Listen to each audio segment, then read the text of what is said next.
Chapter 569. In spite of it, Chief Lin and the rest quickly retracted their gazes. How could they be sure that a terrifying figure like an Hun's leader would show up here if Adam and Mo Sen were the only ones here? It was rumored that an Hun's leader was even more mysterious than slaying God, who ranked first on the secret agent ranking. The man in front of them was at most 20 years old. To convince everyone present that CE was an Hun's leader, Adam and Mo Sen had to admit it themselves. You too. Are you really an Hun's leaders, Adam and Mo Sen? Chief Lin and the rest had obviously ruled out the possibility that CE was an Hun's leader. From their point of view, it was hard to say if Adam and Mo Sen were really an Hun's leaders. How could they prove that they were really an Hun's leaders? You don't believe me? Adam guffawed and took a step forward, glancing at CE from the corner of his eye. After receiving CE's gaze, Adam understood at once that he did not want him to acknowledge him. Adam then took out a phone from his pocket lazily. His mature and handsome face made Chief Lin and the rest's hearts skip a beat. Since you don't believe me, I'll prove it to you. Let's see if you believe me when I, an Hun's headquarters, fire a missile and blow up Longmen City's downtown. Adam did as he said and made a call. Adam and Mo Sen were men who followed CE. They could tell from CE's gaze what their young master wanted them to do. Adam was a hot-tempered man. He wanted to show them some proof when he heard Chief Lin's distrust. Hey! No. I believe you. I believe you. Who would make it sound so easy to fire a missile? Who else could it be other than an Hun's leaders? Chief Lin was startled as he quickly stood up from his seat to greet them. Regardless of whether Adam was telling the truth, Chief Lin dared not take the risk.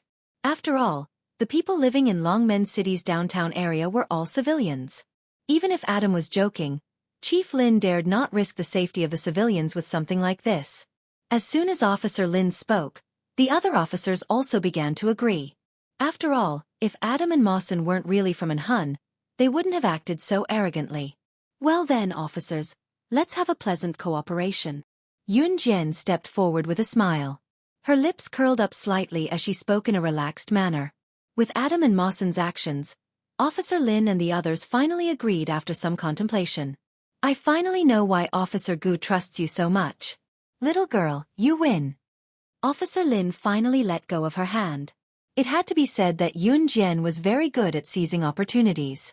Officer Lin and his men had never seen a young girl like Yun Jian. Of course, there was another reason why he had agreed to Yun Jian's request. It was because of CE. Their intuition told them that this man was not simple. Officer Lin had good eyesight. He had clearly seen the exchange of glances between Adam and CE. But the military can't send a lot of men to you. At most, we'll send 10 groups of advanced special forces members. This was the most Officer Lin could give.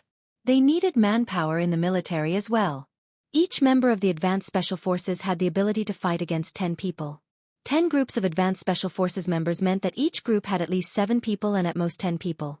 There were about 100 people in total. That's enough. Thank you. Yun Jian nodded with a squint and looked at Officer Lin and the others, continuing to brag. I'll let all of you know that trusting me is the best choice you've ever made. Once Inferno Ring was eliminated, Zhe Province's military would attract the world's attention. As for Officer Lin and the others, their blood was boiling. This young lady was crazy. Chapter 570. Yun Jian's frivolous words sent a jolt through the commanding officers present. Of course, none of the officers present would be participating in this mission. However, since they had allowed Gu Junjian to send 10 teams of advanced special forces to assist her, this lineup was more than enough for Yun Jian. After all, her kosher mercenaries and an Hun organization were the ones who would be fighting the main battle. Although the military personnel were useful, these 100 or so advanced special forces members were comparable to 1,000 ordinary people. In addition, they would be able to tie down some people in the fight against Inferno Ring. This way, her kosher mercenaries would definitely win. Yun Jian's lips curved slightly. After half a year of baptism, her coquettish face had become even more feminine. When she had just been reborn, this body was still skinny. After almost half a year, Yun Jian's body was now curvy and well-shaped. Especially when she breathed slightly, those proud breasts would contract under the thick clothes. This scene almost caused CE to have a nosebleed. This was the first time in his life that he almost had a nosebleed when he saw a woman. If he really had a nosebleed, Adam and Emo-sen might have used it as a joke. Ce quickly turned his head away from Yun Jian. However, above his handsome jawline, the handsome curve of his lips formed a line. Seeing Ce smile, Emo-sen, who was standing at the side and watching Adam speak but didn't say anything, twitched the corner of his mouth. Emo-sen had never seen his young master so expressive. Hence, a wicked smile appeared on Emo-sen's mature face. Then we can go now. Gu Junjian pursed his slightly dry lips. At this moment, the surging emotions in his heart was something that he wouldn't be able to understand if it wasn't for him. To Gu Junjian, Inferno Ring, an organization that held absolute authority in the world, was like a hero who was suddenly going to do something big. To Gu Junjian, this was undoubtedly the most dangerous yet most fascinating mission he had been looking forward to ever since he became an officer of the Advanced Special Forces. Okay. Yun Jian narrowed her eyes. She then turned around and followed Gu Junjian out of the leader's office. Adam and Emo-sen followed behind Ce, protecting Ce as she left. When they saw Ce being escorted away by Adam and Emo-sen, the group of leaders present heaved a sigh of relief. This man's aura was too strong. Even if he didn't speak, people could feel his strong aura. In less than half an hour, Gu Junjian gathered the 10 strongest teams of Advanced Special Forces members that he had selected to be in the military base. After the explanation, the 10 groups of Advanced Special Forces members were rather excited. Fear was mixed with a bit of passion. They wanted to work with Han and Kosha mercenaries to eliminate Inferno Ring. What a great honor this was. Yun Jian had just gone to Team Monarch to inform them. The members of Team Monarch were all newbies and were not capable enough to participate in this mission. Therefore, Yun Jian made her way here after informing the Team Monarch members. Ce had already brought Adam and Emo-sen back to Han to make arrangements. Of course, they left after bidding farewell to Yun Jian. When Yun Jian returned from Team Monarch's training ground, she saw Gu Junjian standing at the same spot calling out to her. Yun Jian, we're just waiting for you. Come over quick. At this moment, there were 5 buses parked beside Gu Junjian. Yun Jian nodded slightly and walked over. Officer Gu, why is she going too? Just then, an unfriendly male voice was heard. It was obvious that this person had no idea what was going on. Chapter 571. The champ squad that Xiao Weiming was in, which was the group of Advanced Special Forces led by Yu Fengqing, was considered one of the best among the Advanced Special Forces. That was why Xiao Weiming despised Yun Jian and the rest back then. Now, because of the previous mission, he had become enemies with Yun Jian's Team Monarch. After the previous mission was completed by the newbies Team Monarch, all the members of the champ squad were criticized and punished by Gu Junjian. Gu Junjian said that the oldest among them had been in the Advanced Special Forces for decades, and even the youngest had been in the military for more than 10 years. In the end, they were worse than newbies. At that moment, Xiao Weiming's champ squad and Flying Dragon squad hated Yun Jian's team of 7 to the core. Of course, Xiao Weiming and the rest did not know that Yun Jian's team of 7 had gone to Province F, including what Yun Jian did in the leader's office just now. Xiao Weiming only listened to Gu Yunjian's brief description of what happened in the martial arts center in Province F. This time, the military was going to bring people to destroy the Inferno Ring. Logically speaking, in Xiao Weiming's opinion, a newbie like Yun Jian had no right to participate in this mission.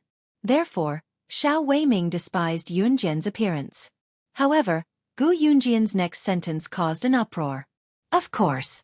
Yun Jian was the one who contacted Han and Kosha mercenaries. If she doesn't go, how are we going to cooperate with Han and Kosha mercenaries? Gu Yunjian's words struck fear and astonishment into the hearts of everyone present. What? Yun Jian was the one who contacted Han and Kosha mercenaries? How was that possible? Han and Kosha mercenaries were 2 major assassin mercenary groups with immense strength. And Yun Jian actually knew people from these 2 organizations? How could Han and Kosha mercenaries work together with the army to eliminate the Inferno Ring? Gu Yunjian's words made Xiao Weiming, who had been bragging a moment ago, shut up instantly. Officer Gu, let's go. Yun Jian only thought that Xiao Weiming was ridiculous. She did not even look at Xiao Weiming as she walked over to Gu Junjian and spoke. All right. Gu Junjian nodded and called for everyone to board the 5 buses that had been prepared in advance. Xiao Weiming and the members of the champ squad who were originally looking down on Yun Jian stared blankly at her. It was only when Gu Junjian called for them to board the bus that this group of people blushed and followed him onto the bus. The 5 buses took a full 3 hours to arrive at the pier in Zhe Province's Ning City. The headquarters of the Inferno Ring was located at Chaowan Pier in S Country. In order to travel from Z Country to S Country, one would have to pass through several countries by bus. Therefore, it was unrealistic to travel by car. Taking a cruise ship from the sea to Country S was the best choice. The group traveled for 2 days on the cruise before arriving at S Country. When they arrived at S Country, it was already 6 or 7 o'clock at night. After exiting the cruise, Yun Jian said to Gu Junjian seriously as she looked at the bustling city illuminated by neon lights, "Let's find a hotel to rest first. We'll take action in the wee hours of the morning." "All right." Gu Junjian nodded. "Yun Jian, do you have to do this? Aren't you acquainted with an Han and Kosha mercenaries? Why does Officer Gu have to listen to your orders? Who do you think you are?" Xiao Weiming couldn't help but shout when he saw the girl he hated so much standing in front of him as if she was flaunting her prowess. Chapter 572. Because I know people from the Han organization and Kosha mercenaries. Do you know them? If you do, you'll be the one to instruct them. Yun Jian glared at Xiao Weiming, giving him a look as if she thought he was an idiot. Yun Jian rarely used harsh words to mock others. However, Yun Jian was already annoyed with Xiao Weiming's constant buzzing like a bee. Xiao Weiming, who had been mocking Yun Jian earlier, was rendered speechless by Yun Jian's reply. Although Yun Jian was usually quiet, every word she said hit the nail on the head. Seeing that Xiao Weiming was suddenly intimidated by Yun Jian, a person who was neither from Champ Squad nor Flying Dragons who stood beside Xiao Weiming chuckled and mocked him. "That's right. Haha. I didn't expect you to be so speechless by a little girl even though you're usually so amazing." This person obviously did not have a good relationship with Xiao Weiming. "Humph." Xiao Weiming scoffed and walked away. "Hee, little girl. I support you. You're amazing." I'm always annoyed with Xiao Weiming. The man who helped Yun Jian rebuke Xiao Weiming smiled at Yun Jian. This person was Zhang Dali, a member of one of the 10 advanced special forces teams that came to Country S. Yun Jian smiled faintly at him. Beep beep beep. Just then, the phone hidden in Yun Jian's pocket vibrated twice. Yun Jian reached out to answer the call. Gu Junjian and the rest did not know what Yun Jian had heard. They only thought that Yun Jian did not say anything. She narrowed her eyes slightly and smiled. She hung up the call after a while and turned to look at Gu Junjian, pursing her red lips. "There's a change of plan. We're leaving now." Ha! The group of Advanced Special Forces members was at a loss. "Follow me," Yun Jian said. By then, all the members of the Advanced Special Forces were fully armed. The battle with the Inferno Ring had begun early. They didn't wait for dawn to set off. Yun Jian wasn't with the Kosha mercenaries, and she wasn't with an Hun either. Leading a group of Advanced Special Forces to the pier at the bend of the bridge, Yun Jian explained as they walked, unafraid that the people from Country S could understand Chinese. The original plan was for an Han and Kosha mercenaries to take the lead, but now it looks like we'll have to go first. The Advanced Special Forces were the vanguard. What kind of joke was this? As soon as Yun Jian finished speaking, someone couldn't help but shout, "What? You want us to take the lead?" The Inferno Ring was an international assassin organization. The assassins and agents of the Inferno Ring are all powerful. Are we not going to wait for the Han and Kosha mercenaries to charge in together? Yeah, what kind of joke is this? There are only 100 of us, so if we go first, wouldn't we just be throwing our lives away? Yun Jian, you're too much. Do you really want to lead us to our deaths? I don't want to die because of you. Xiao Weiming seized the opportunity to scold Yun Jian. Instantly, everyone started pointing fingers at Yun Jian. Xiao Weiming's smile became even more obvious. Just as Gu Junjian was about to say something, Yun Jian suddenly shouted, "All of you, shut up!" Among the 100 advanced special forces, Yun Jian was the only female. Yun Jian's shout made everyone's heart skip a beat, and they all shut their mouths instantly. This was her aura. Her natural aura. However, the girl's next words were enough to shock everyone. "Throwing our lives away? What are you afraid of with me around? No matter how powerful the Inferno Ring is, I'd like to see if they have the ability to hurt you in front of me." Chapter 573. Yun Jian's domineering aura stunned everyone present. What were they afraid of with her around? What did they have to be afraid of? Even a 16-year-old girl who had just joined the Advanced Special Forces was not afraid. What were they, a group of grown men, afraid of? For a moment, everyone was silent. Those who don't want to come with me, I won't force you. You can go back to your country now, be it on a cruise or a plane. I'll pay for the round-trip tickets. Yun Jian was already 1.6 meters tall, but standing in front of this group of Advanced Special Forces soldiers who were all 1.75 meters tall, she looked petite. However, she looked at the crowd. Her vision bypassed everyone. Under everyone's heated gazes, the aura she exuded was stronger than anyone else's. Yun Jian, Gu Junjian, am not a coward. Since I've followed you here, I'll destroy the Inferno Ring even if I die. Gu Junjian said proudly. His firm words resonated with everyone present. Yes, they were men. They were from Country Z. Not cowards. They represented Country Z's Xia province. It was their honor to have the opportunity to follow Gu Junjian to Country S to destroy the Inferno Ring. There were many Advanced Special Forces soldiers who wanted to come but did not have the ability to do so. Yun Jian narrowed her eyes. Looking at the passionate faces of the people present, the desire to do something big swept through everyone's body, corroding every cell in their bodies and sinking deep into their bones. You're a little girl and you're not afraid of death. Why should we be?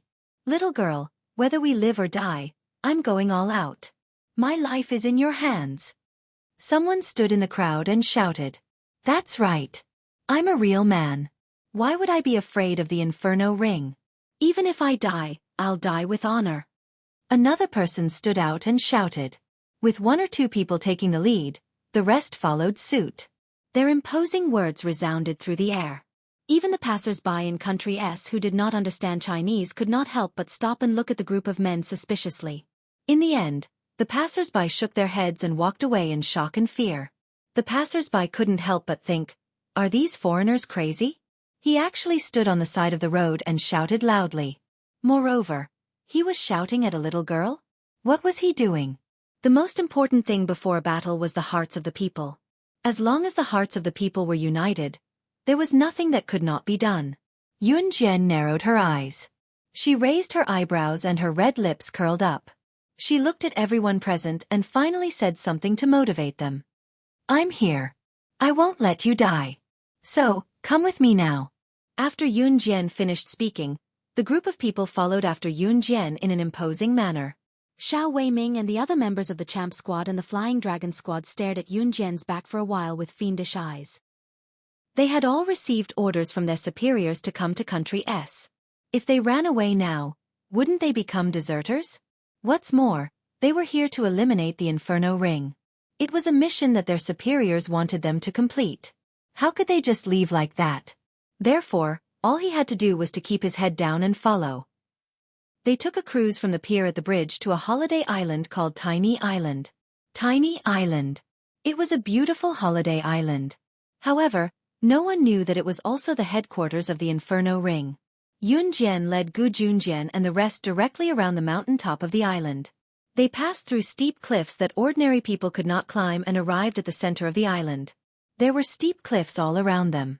The Inferno Ring was like a paradise that was situated in the middle of cliffs. Chapter 574. It was surrounded by steep cliffs. From the top, it looked like a canyon with a bottomless abyss. But from the bottom of the mountain on Tiny Island, it was overgrown with trees. Even if one were to look up from the surroundings of Taipei Island, one would not be able to see anything special about it. But Tiny Island was a very strange island. No one would have thought that there was a giant pit in the middle of this mountain that looked no different from other mountains. The headquarters of the Inferno Ring wasn't here before. But one time, a helicopter from the Inferno Ring happened to pass by the airspace of this small mountain range and discovered this place. The giant pit was overgrown with trees. Because the sun shone directly through the cliffs, the trees here grew especially well. And because Tiny Island was by the sea, but there was a lot of fresh water on Tiny Island, the Inferno Ring moved their headquarters here. As the saying goes, the most dangerous place is the safest place. The Inferno Ring must have thought so too. Is the headquarters of the Inferno Ring really in this godforsaken place?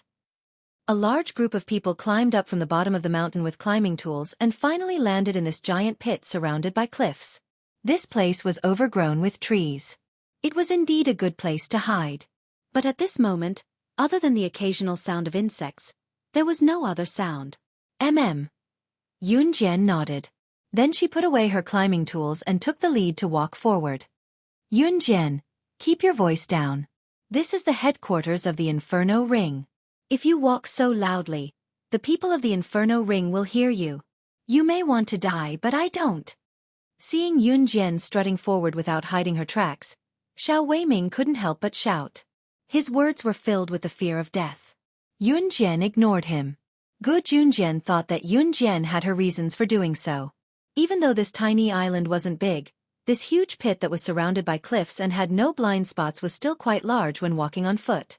We're almost there. Yunjian pressed her lips together and stroked the Browning pistol strapped to her waist before stroking the butterfly knife that was hidden in her belt as well. She walked forward confidently. She had picked out the Browning in the army before she left. Other than the butterfly knife, the weapon he was most used to using in his previous life was the American-made Browning pistol. Not long after Yunjian spoke, everyone saw a large base appear in the cover of the large forest in front of them. This base was very similar to the houses they usually saw, but it was dozens of times bigger than the houses they usually saw. Yunjian knew that in this base, everything was set up and mixed together.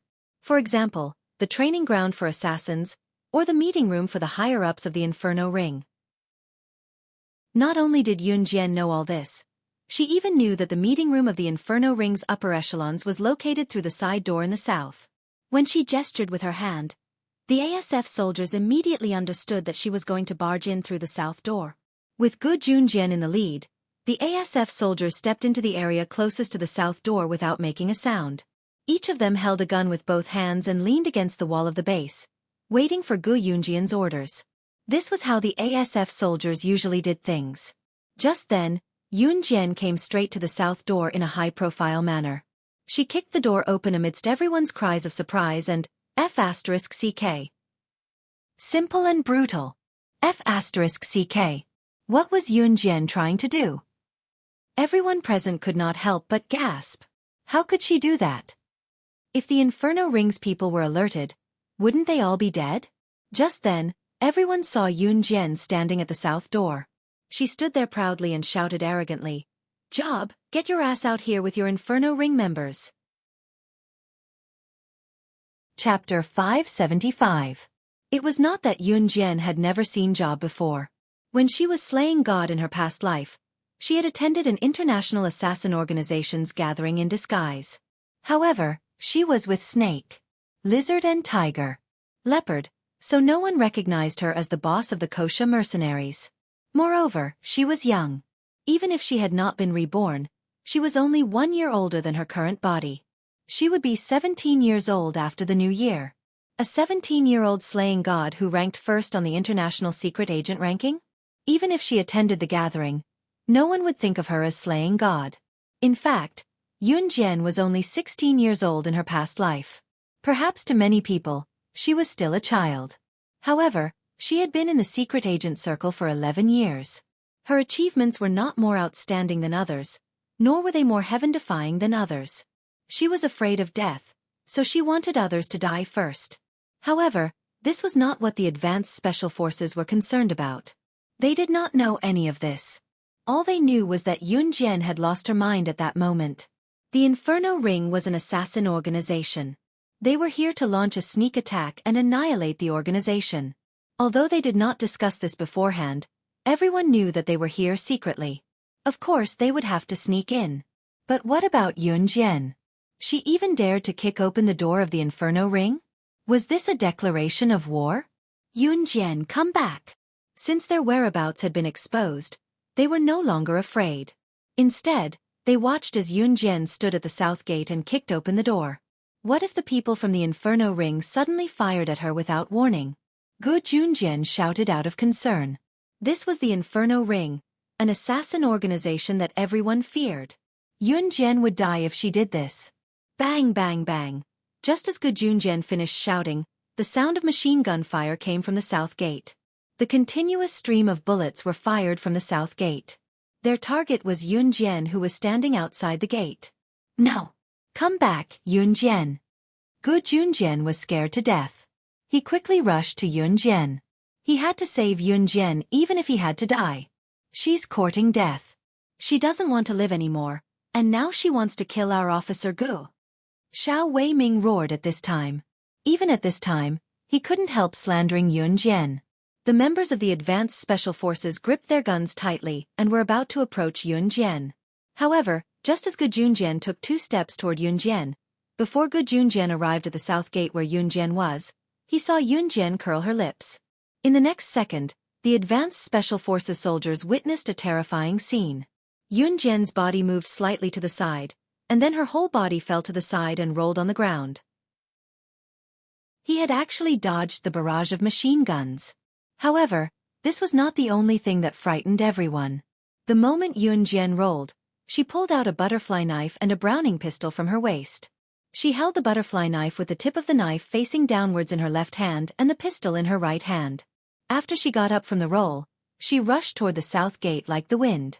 All they heard was Yun Jian's crisp command, "Go!" Just hearing Yun Jian's simple command, everyone was instantly pumped up. Plus, Yun Jian's actions just now. It would take more than 10 years of practice for someone to be able to move so quickly. She actually dodged the machine gun's barrage. Oh my God! Someone exclaimed. By the time everyone reacted, Yun Jian had already disappeared from the south gate. The base was huge. Seeing that Yun Jian had already rushed in, gunshots were heard from the house. Afraid that something would happen to Yun Jian, Gu Junjian immediately led his men to the south gate. Just as they stood at the south gate and could see what was happening inside the base, a group of people suddenly appeared. What they saw was a large group of people lying in a pool of blood. The back of their hands was printed with the Inferno Ring's unique symbol, a golden rose. Chapter 576. If Gu Junjian and the rest knew them, they would realize that the men lying in the pool of blood were part of the Inferno Ring's upper management. Entering the Inferno Ring's base from the south gate was the meeting room of the Inferno Ring's upper management. When slaying God attacked, the Inferno Ring's upper management did not even have time to react before they were killed instantly. As for the series of machine guns that were fired after Yun Jian kicked open the south gate, they were fired by the Inferno Ring's upper management who were on guard here. Unfortunately, they would never have imagined that they would die in the hands of a teenage girl. It was fortunate that Gu Junjian and the rest did not follow them immediately. Otherwise, they would have witnessed an even more shocking scene. Yun Jian was holding a butterfly knife in one hand and a pistol in the other. Her series of killing moves were executed in one go. She loaded the gun with bullets in one hand and continued to kill without any hindrance with a butterfly knife in the other. She was using both hands at the same time. Who else in this world could kill everyone in a matter of seconds like slaying God? At that moment, Yun Jian was already running up the stairs of the Inferno Ring's base and was heading toward the 3rd floor of the large base. Her light footsteps did not make any sound as she stepped on the stairs. Gu Junjian was smart enough to recover from his shock. He then waved his hand, signaling the advanced special forces behind him to follow him. "Let's go!" Gu Junjian turned back and mouthed silently. Seeing that, the rest nodded and followed him. Entering the meeting room, they were greeted by a spiral staircase made of metal. Looking up from the bottom, they could see Yun Jian's nimble body jumping back and forth. She soon reached the stairs to the 3rd floor. "Someone's here. Kill trespassers." By then, many members of the Inferno Ring had already noticed Yun Jian, who was on the stairs to the 3rd floor. The group of foreigners started yelling. They immediately raised their machine guns and fired wildly at Yun Jian. Gu Junjian was shielded by a large pillar, so the Inferno Ring members did not notice them. This base was separated by another room, so the soundproofing was quite good. Just now in the meeting room, Yun Jian had ordered the Inferno Ring's upper echelons to be killed. However, in the Inferno Ring's base, no one had noticed that the upper echelons of the Inferno Ring were already dead. Let's go too. Gu Junjian wiped the tip of his nose with his hand. He gritted his teeth and was the first to rush out with his gun. Gu Junjian and the other ASF soldiers were also wearing bulletproof vests. In other words, as long as they weren't shot in the organs or head from close range, they wouldn't die. At most, he would only suffer some minor injuries. The bulletproof effect of this bulletproof vest was quite good. Of course, no matter how good his bulletproof vest was, he couldn't be shot at close range by a gun. This was because once he was shot by a gun at close range, no matter how good his bulletproof vest was, it would not be able to withstand the attack of the bullet. Just as Gu Junjian and the others rushed out, the north gate of the Inferno Ring's base was also kicked open. The people who entered were all armed with machine guns. After entering, they fired wildly at the base of the Inferno Ring. Gu Yunjian's eyes were sharp. He immediately recognized them. These people were most likely from the Hun organization or the Kosha mercenaries. These people who came in from the north gate did not have any skull markings on them. It was obvious that they were from the Hun organization. When an Hun organization attacked, Gu Junjian and the others immediately found a place to hide. At the same time, they hid in the dark and helped an Hun organization to shoot at the Inferno Ring. Chapter 577. The reason why Gu Junjian was certain that the people who rushed in from the north gate were from an Hun was because the person who led them in with a silver pistol in his hand was Mo Senator. There were many people in the Inferno Ring's base. And these people's positions in the Inferno Ring could only be considered to be above average. Most of the top people in the organization were treated differently. Some of them were not even in the Inferno Ring's base. The group of people Yun Jian had killed was only a small part of the Inferno Ring's top management. Yun Jian was already on the stairs to the third floor and was about to turn the corner to go up to the third floor when she saw a person appearing in front of her from the corner of the third floor. When she saw that person, Yun Jian's furrowed brows relaxed. That person was none other than Ce. And Ce was striding towards her. Yun Jian was not surprised by Ce's appearance. She lowered her eyes and her gaze fell on the person Ce was holding. Ce was holding a short man who was completely naked except for a towel. Job. When Yun Jian saw this person, she gritted her teeth and a murderous look appeared in her eyes. Yun Jian was standing on the flat ground of the spiral staircase. Ce walked over. He let go of Job and threw the naked Job on the ground. Job looked like he had overindulged. It was not hard to imagine what he had been doing. Below the Inferno Ring's base, all of them had been killed. With the help of an Hun and Gu Yunjian's army. In just a few minutes, Job was the only one left alive from the Inferno Ring. Apart from Job, there was probably another one. No. I beg you. Don't kill me. Don't kill me. Sob, sob, sob. Just then, a naked woman with heavy makeup walked out of Job's room. She only had a towel around her so she was not exposed. The woman's legs were numb. She trembled as she walked, but she was forced not to stop because Adam was holding a gun to the back of her head. Adam looked away in disdain.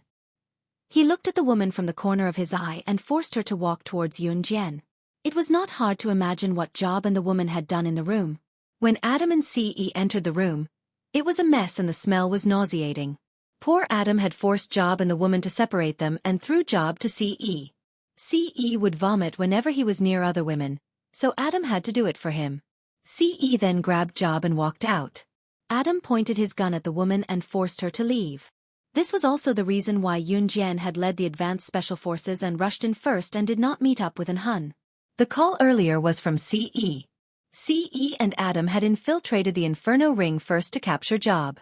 He had asked Yun Jian to create a commotion in the Inferno Ring. The bigger the commotion, the better. The bigger the commotion Yun Jian created, the easier it would be for Ce and Adam to capture Job.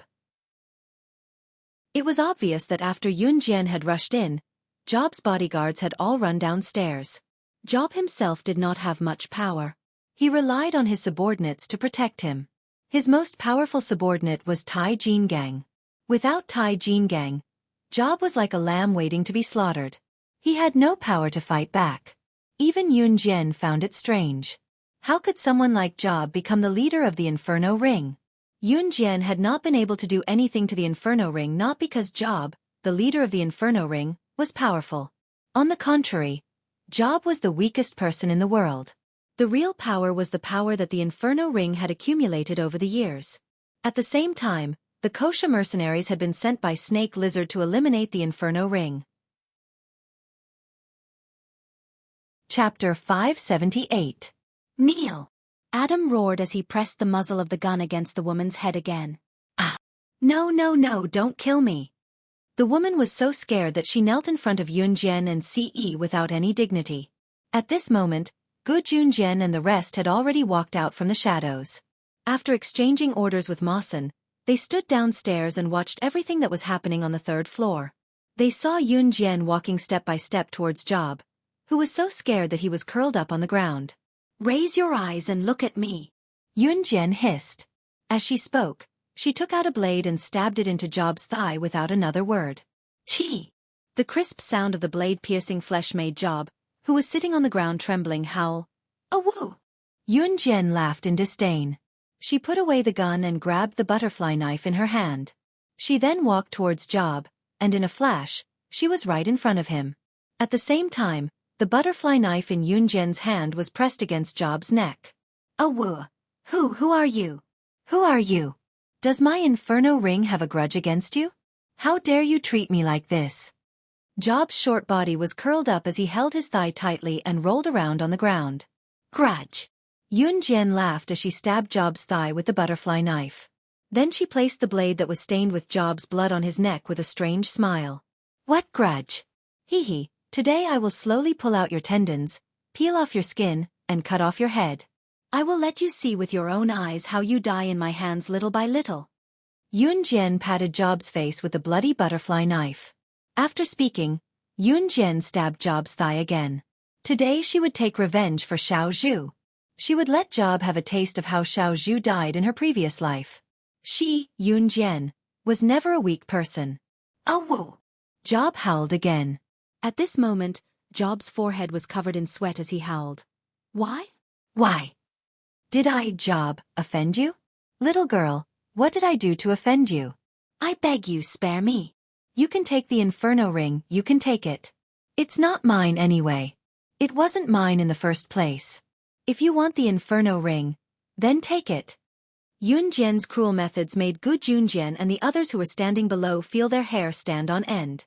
Looking at how Yunjian was stabbing Job's thigh with her knife, her vicious methods were not something a little girl should be capable of. But why did they see Yunjian's deep hatred for the inferno ring and Job? Xiao Weiming was also trembling. How did he target Yunjian in the beginning? Then, at this moment, he was very afraid of Yunjian. This Yunjian, how could she be so cruel? Ce, on the other hand, stood on the side, keeping his eyes on Yunjian with a small smile on his handsome face. Yunjian suddenly stood up. She stretched out her jade leg and stepped on the wound on Job's thigh. She tossed and turned. This action of rubbing salt on the wound almost made Job faint. In the end, he was awakened by Yunjian's kick. Yunjian looked at Job with an eerie smile. It's true that you've offended me. You shouldn't have kidnapped my younger brother and ordered Wolf Killer to coerce me into taking the sandalwood box. Yet, you guys killed him before I could even bring the box to you. So, Job, you will definitely die today. She was not afraid of exposing her identity, because she wanted Job to die in shock and fear. She was going to flay Job and beat him up. She was even more ruthless in her previous life. This was her nature as a secret agent. Chapter 579. She was slaying God. Hearing Yunjian and Job's conversation out of the blue, everyone broke out in cold sweat. Slaying God? Who else was there? Slaying God who could make Inferno Ring's leader look so terrified, other than the top secret agent in the International Secret Agent chart, who else could it be? Moreover, Yunjian had said the same thing just now. Was slaying God not the one who stole the sandalwood box back then? In spite of it, how could Yunjian be slaying God? Slaying God? What? How's that possible? Oh my God, Yunjian is slaying God. Is this a joke? How can this be?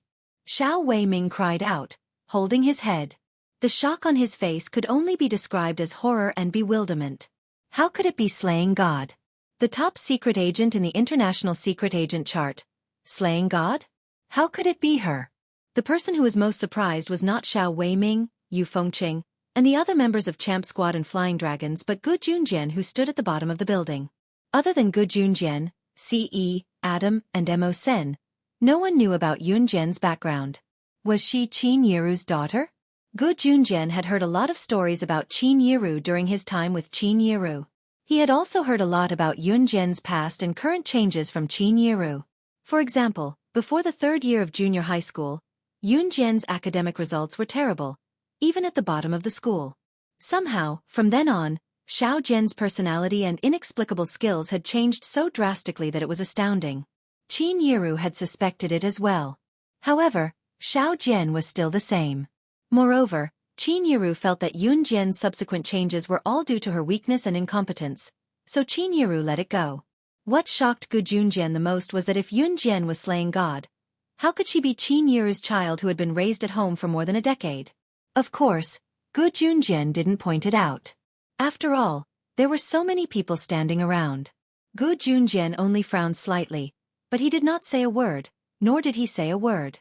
Other than Ce, even Adam, Mo-sen, and the members of an Hun that Mo-sen had brought with him were in an uproar. Slaying God, slaying. No, no, no. It wasn't me. I didn't kill your brother. No. As soon as Job finished speaking, his small body tried to crawl to the side. His eyes were filled with fear. It's not you? Who could it be? Ha. Yun Jian stepped on Job's wound and moved with him. After 2 steps, she suddenly spoke and lifted her leg at the same time to stomp on Job's wound. You must die. I'll make you wish you were dead. Mo Sr., just as Yun Jian said that, Ce looked up from Yun Jian and looked down at Mo-sen who was standing downstairs. Mo-sen got the hint and walked out of Inferno Ring's base. It was then that Gu Junjian realized what was going on. Adam and Mo-sen were from an Hun group, but why were they standing beside Ce, waiting for his orders?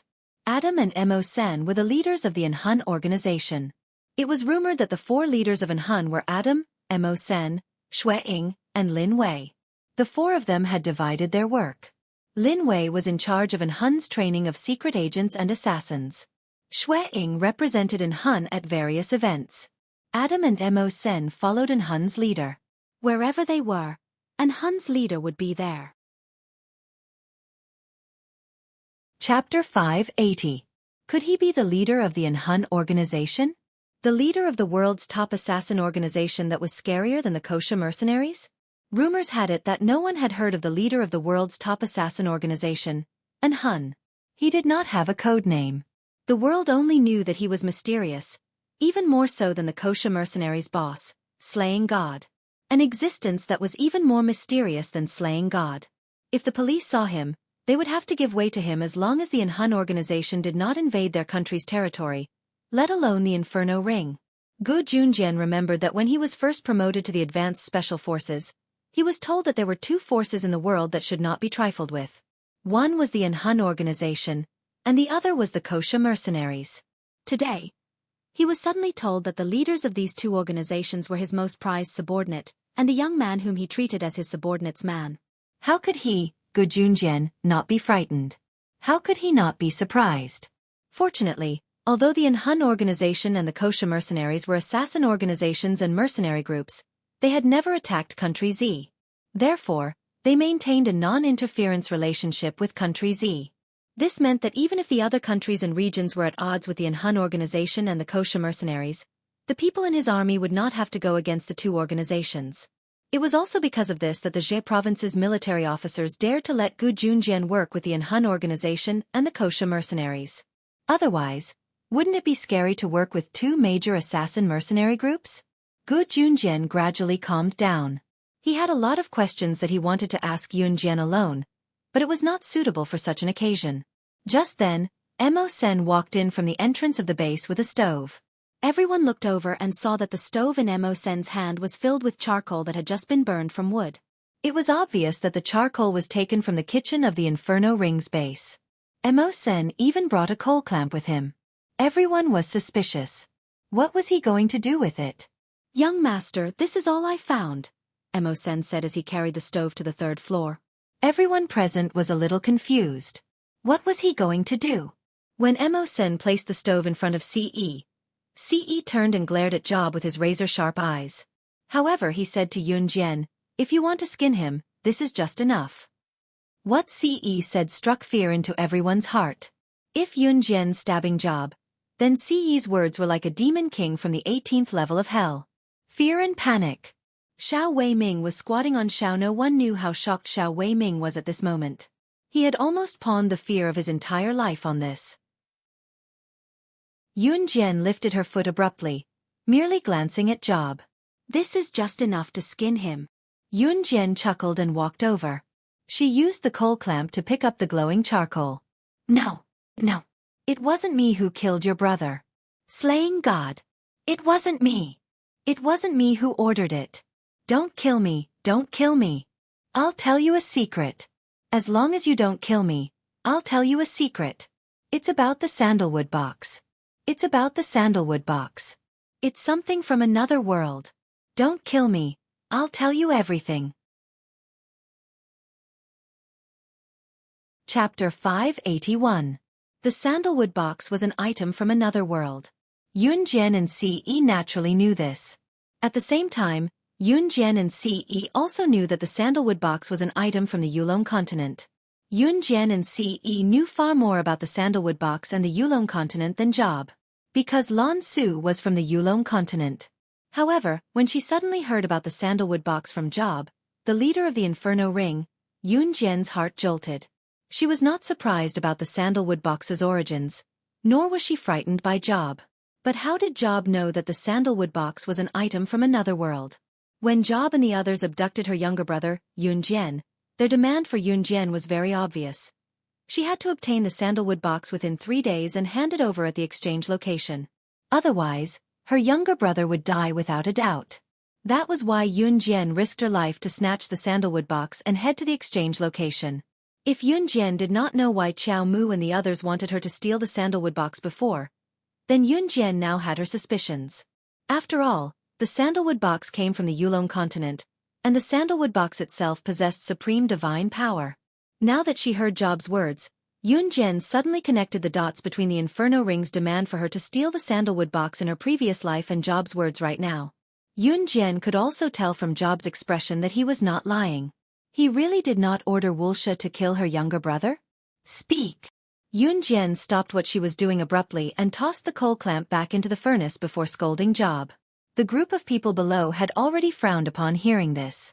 What was a sandalwood box? What was that? Also, this sandalwood box that Job was talking about came from another world? Could it be that there was another world other than Earth? What a joke! This was no longer the feudal society of ancient times. How could another world appear? Job thought that Yun Jian was interested. He clutched his numb thigh and tried his best to sit up straight. I'll tell you. Let me go and I'll tell you. That was Job's goal. At this moment, Job didn't care about anything other than surviving. He was about to be forced to his death, so how could he care so much? He still had a lot of beautiful women to play with and a lot of money to spend. How could he die? Just now, he was having fun with the woman who was being held at gunpoint by Adam. As a result, they were forcefully separated by Adam, who barged in. SK, that feeling was really... He was still unable to satisfy it. Speak. Yun Jian narrowed her eyes and looked at Job viciously. She had never been a soft-hearted person. Don't forget who she is. Slaying God was the top secret agent in the international secret agent ranking. She was never one to keep her promises. Bang! At this moment, Ce raised an exquisite silver pistol and fired another shot at Job's thigh. The shot was unforgettable and everyone who heard it was sweating profusely. Other than Yun Jian, Ce was the only one who could act like nothing had happened after firing a shot. You don't have the right to state your conditions. Die, Ce said calmly.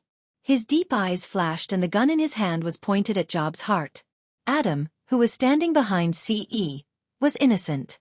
His young master had snatched his pistol without saying anything. Chapter 582. I'll talk. I'll talk, I'll talk. Job almost fainted when he was shot in the same spot. Yun Jian stabbed the blade into the base of Job's thigh for the first time before stabbing him multiple times with the butterfly knife. More importantly, she had even stepped on his wound. Every single one of these attacks was fatal. If it was a normal person, they would have fainted countless times already. Luckily, even though Job wasn't the best, he had received special training as an assassin. Back then, Job had climbed his way up from being an assassin, so he naturally had some skills.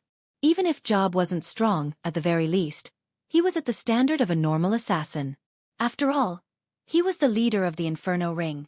If he didn't have any skills, there would naturally be no one following him.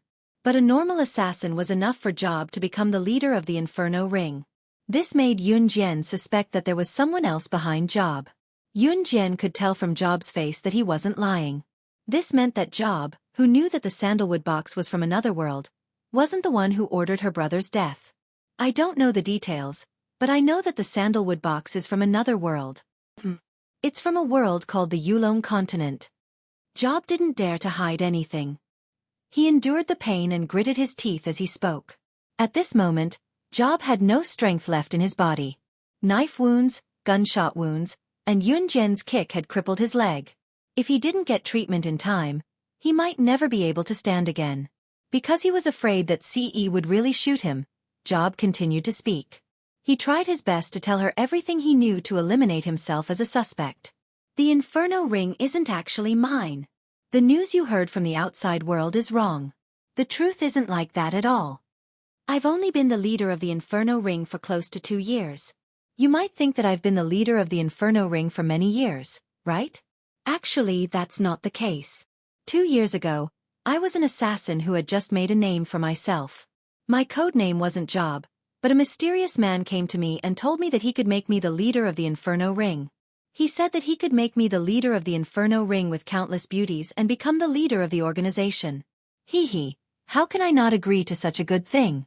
Didn't I immediately agree to his request? Later, when I really became the leader of the Inferno Ring, the mysterious man asked Tai Jingang to help me manage the organization. But I found out that before me, there was someone called Job. That person, he was the previous leader of the Inferno Ring. I accidentally found out that he was killed by a mysterious person. I was scared out of my wits at that time, but I didn't dare to make it public. Since you've seen through me today, it doesn't matter. Let's cooperate. I don't want to be killed by the mysterious man. I'm not the Job you think I am. The Job you think I am may have died long ago. I don't know how many people called Job have taken over as the leader of the Inferno Ring. By the way, the mysterious man told me to send Wolf Kill to steal the sandalwood box. He was the one who came up with the plan. The sandalwood box is something from another world. The mysterious man told me all this. He seems to be carrying out some plan. I'm telling you all this because I want to cooperate with you. Don't kill me. I've told you everything I know. Chapter 583. In order to survive, Job spilled everything he knew. Of course, he was afraid of dying. This was because he had unintentionally found out that the previous leaders of the Inferno Ring were all named Job. More importantly, those people named Job had never shown themselves in front of outsiders. This meant that without him, the mysterious man could find more people named Job to replace him. This fully explained the scariest thing. He could be killed at any time, just like those people named Job. Hence, when Yun Jian and the rest exterminated the Inferno Ring from the outside, Job decided to come clean. He was not afraid since he was going to die anyway, so he told them everything and begged Yun Jian and Ce to spare his life. He still wanted to live to play with beauties and use the money that he could never spend. Moreover, he had stolen a lot of savings from the Inferno Ring in the past 2 years. The reason why Job had agreed to the mysterious man's request was because he could get many things that he could not get in the past. Are you done? Yun Jian asked with a raised brow. Job held the wound on his thigh and nodded, saying, Yes, I'm done. I've told you everything I know. Let me go, I'm innocent. It was the mysterious man who made me do all these. I didn't want to do all these bad things. Ce raised a brow at Job's words. Yun Jian continued, So the mysterious man was the one who sent Wulsha to kidnap my brother through you? Yun Jian had just finished, but before Job could speak, she added, Tell me the truth, don't even think about being hypocritical in front of me, or I'll slit your neck. Slaying God's authority was not something Job could challenge. Job shrunk his neck, clearly fearful of Yun Jian's gaze. He whispered to Yun Jian, but looked up at Yun Jian in fear, afraid that the butterfly knife in Yun Jian's hand would really slit his neck. However, Job saw that Yun Jian did not make a move, but Ce, who was standing behind Yun Jian, suddenly took out a pistol and aimed it at himself. Just as Job made half a sound, he shot Job's temple with a bang. The bullet entered his temple and his body fell backward. Job could still hear Xueqi's arrogant but protective words.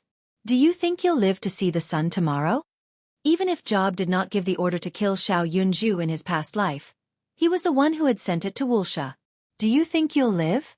His woman's beloved brother, Job's intermediary, had ordered him to kill him.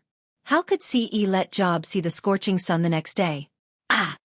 Suddenly, the woman kneeling on the ground screamed and was knocked out by Adam's kick. "Young master, Emo-san and I will lead our men to eliminate the remnants of the Inferno Ring." Adam stood in front of Ce respectfully and said to Ce. Ce replied in a magnetic voice. Adam and Emo-sen led the Hun members away from the scene. The Kosha mercenaries, on the other hand, had already eliminated the remnants of the Inferno Ring in other places. At this moment, there was only a huge pile of corpses, Yunjian, Ce, and more than 100 Advanced Special Forces members left at the scene. Other than providing assistance, the Advanced Special Forces did not do anything at all, let alone suffer any casualties. Gu Junjian looked at Yunjian with mixed feelings. Yunjian stood up on one leg and looked down at the Advanced Special Forces members downstairs. "It's easy for me to kill all of you." What was that supposed to mean? The Advanced Special Forces members standing behind Gu Junjian were shocked and frightened. Chapter 584. Yunjian, are you going to kill us? Xiao Weiming was the first to ask cautiously. He was already trembling in fear. Xiao Weiming's initial disdain for Yunjian had turned into fear and horror. Now, Xiao Weiming was truly frightened.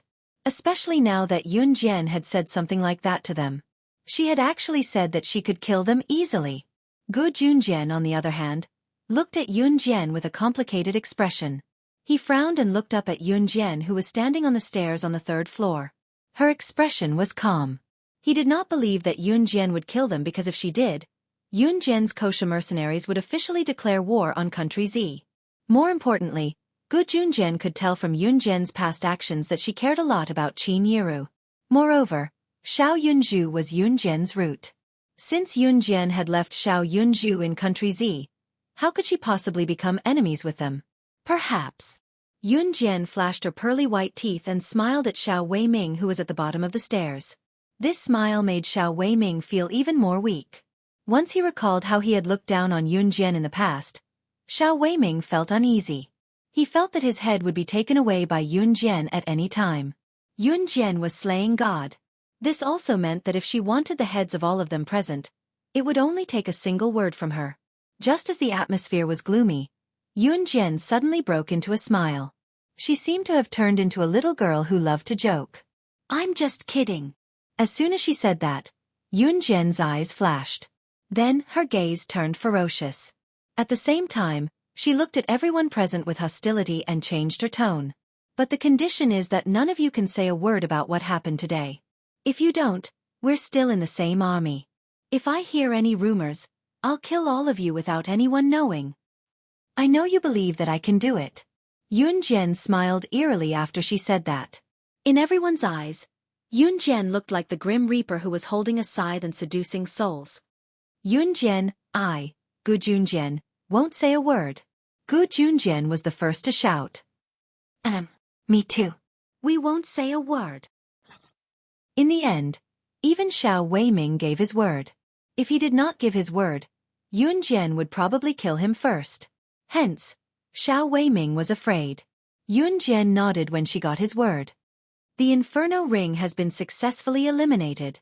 All teams, pack up and prepare to return home. Gu Junjian shouted sternly. Yes. The 10 teams of Advanced Special Forces obeyed the order and ran out of the Inferno Ring's base. At this moment, Yunjian and Ce had come down from the 3rd floor. Seeing that Yunjian and Ce were about to leave, Gu Junjian suddenly called out to Yunjian. "Yunjian, wait."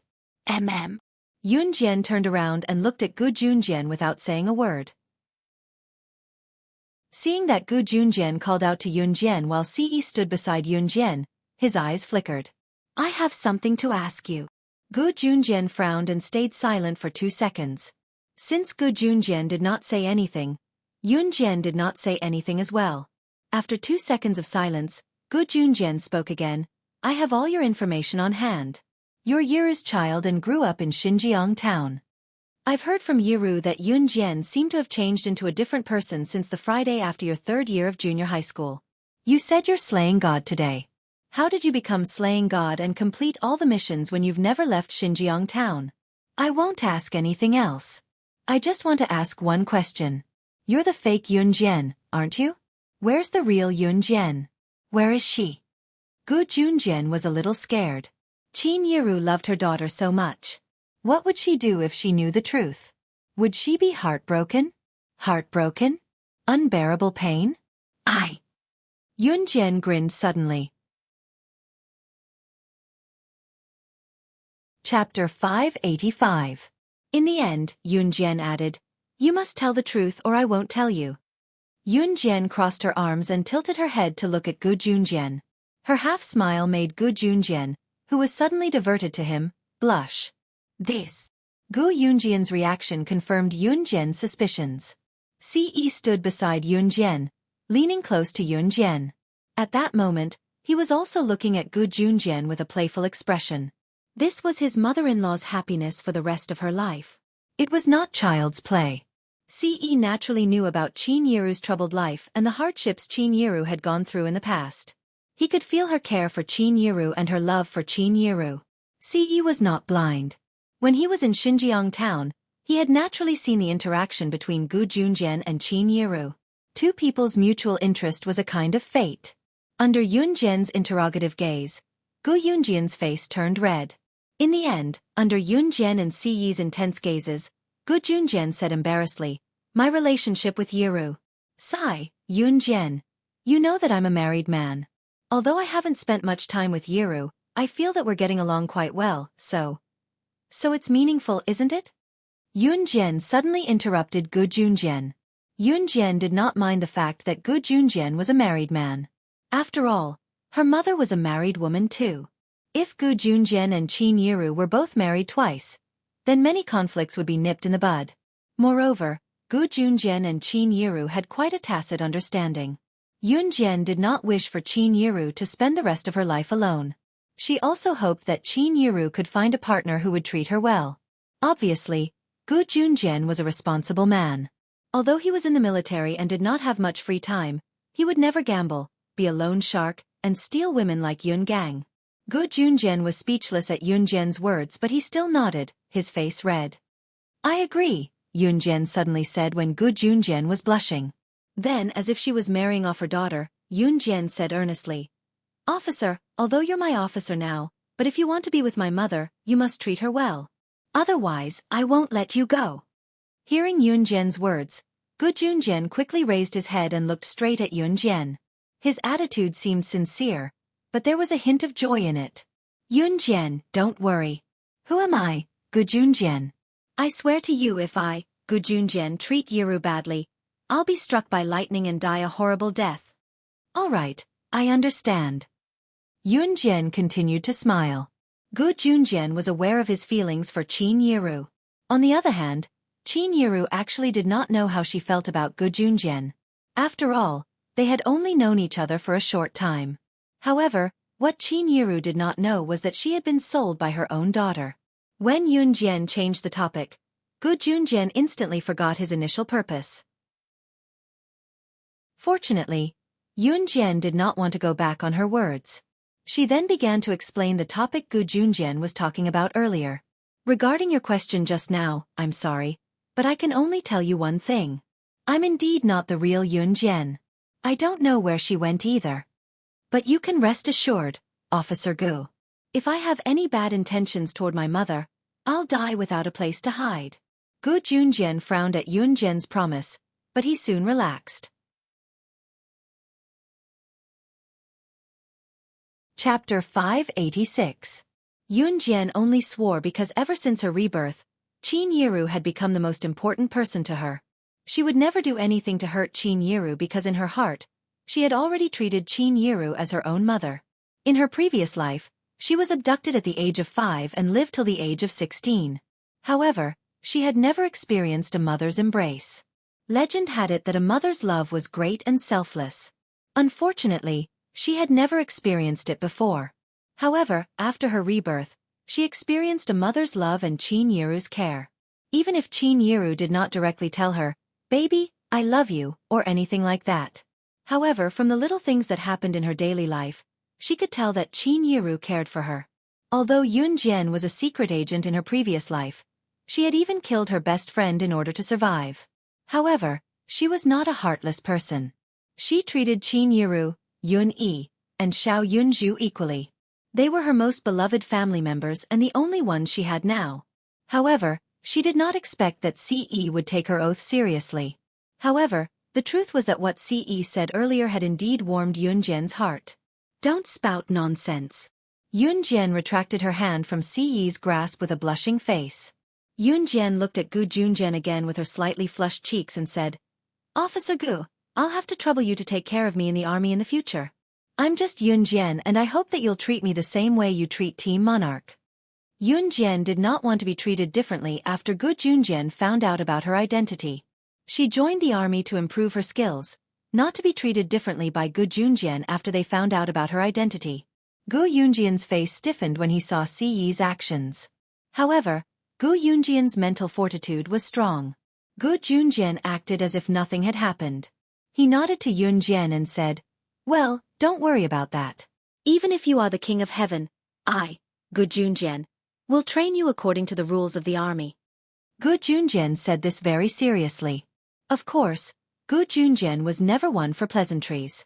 To Gu Junjian, even though Yun Jian was slaying God, since she had joined his army, she would have to undergo military training like the other members without exception. This was Gu Yunjian's principle. "Yes." Yun Jian nodded slightly. Her tender cheeks were as red as a big red apple. "Then Yun Jian, I'll take my leave first." Sensing Ce's murderous gaze, Gu Junjian pursed his lips. He suddenly felt as if he was a third wheel and felt uncomfortable all of a sudden. Hence, Gu Junjian quickly said, "Okay." Yun Jian obviously did not know why Gu Junjian wanted to leave the base first. She nodded slightly and watched as Gu Junjian walked out of the north gate of the base. Outside the base, the people from an Hun group had retreated.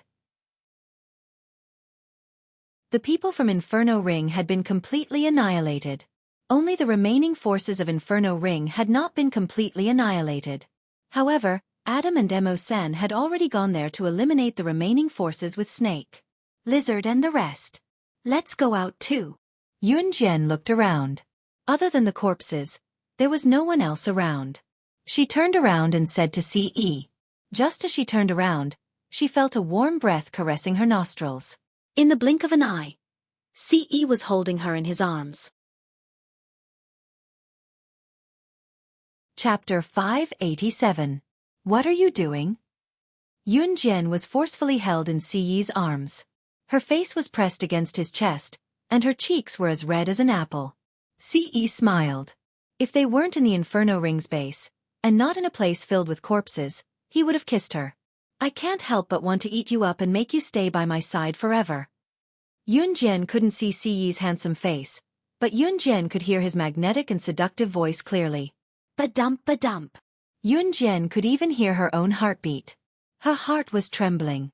Yun Jian opened her small red lips, but no words came out. Ce's words made her feel bitter, but she couldn't help but feel happy. What was wrong with her? "Young master, I've already contacted the Kosha mercenaries' higher-ups, Snake, Lizard.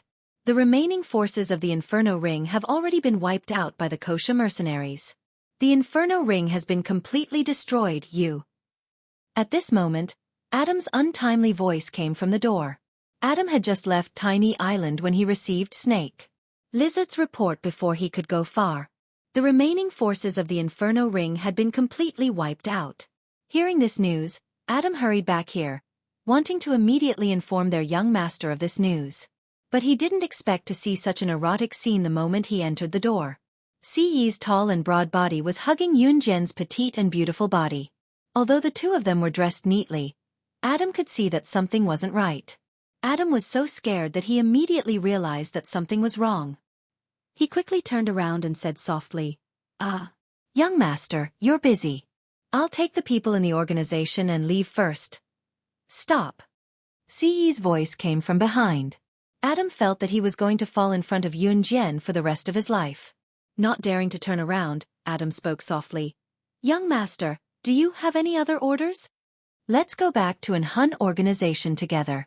Ce loosened his grip on Yunjian. He lowered his head and glanced at Yunjian. His first sentence was directed at Adam.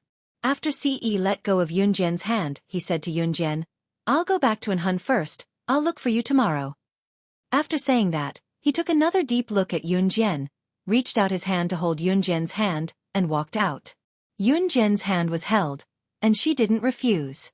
Her red cheeks were pink and tender. It wasn't until Yunjian, Gujunjian, and the others left Taipei Island that Ce continued to say, I'm leaving first. You go back to China first. We can't go back today. It's night time now, the cruise ship isn't sailing. I've already sent someone to book the tickets for tomorrow's cruise back to China, Gujunjian interjected. By the time they reached Country S, it was already 6 or 7 in the evening. The cruise ship back to Country Z would only sail during the day, so they could only stay here for the night. Ce nodded. He glanced at Yunjian a few more times before turning to jump into the private helicopter that Adam had prepared. Adam piloted the helicopter and quickly left with Ce. Seeing that, Gujunjian didn't stay any longer. He brought Yunjian and the others back to Country S's pier. They weren't in a hurry to find a hotel. Instead, they paraded along the streets near Country S's pier. Country S is one of the richest countries in the world. I've always wanted to visit this place. An advanced Special Forces soldier exclaimed in surprise. Me too, someone immediately chimed in. It was inevitable that Yunjian, a girl, would attract attention when she walked with over 100 men. Chapter 588. Country S was one of the wealthiest countries in the world. However, Country S's overall military strength was the most outdated in the world. Why was that? If someone were to ask how wealthy Country S was, the answer would be that they were so poor that all they had was money. Even beggars drove sports cars like Ferraris and Lamborghinis. In fact, Country S was truly an oil kingdom. Both its oil reserves and production were ranked first in the world, making it one of the wealthiest countries in the world. Because Country S had the innate ability to produce oil, Country S's main income came from selling oil. In fact, before oil was discovered in S country, it was just a very poor country.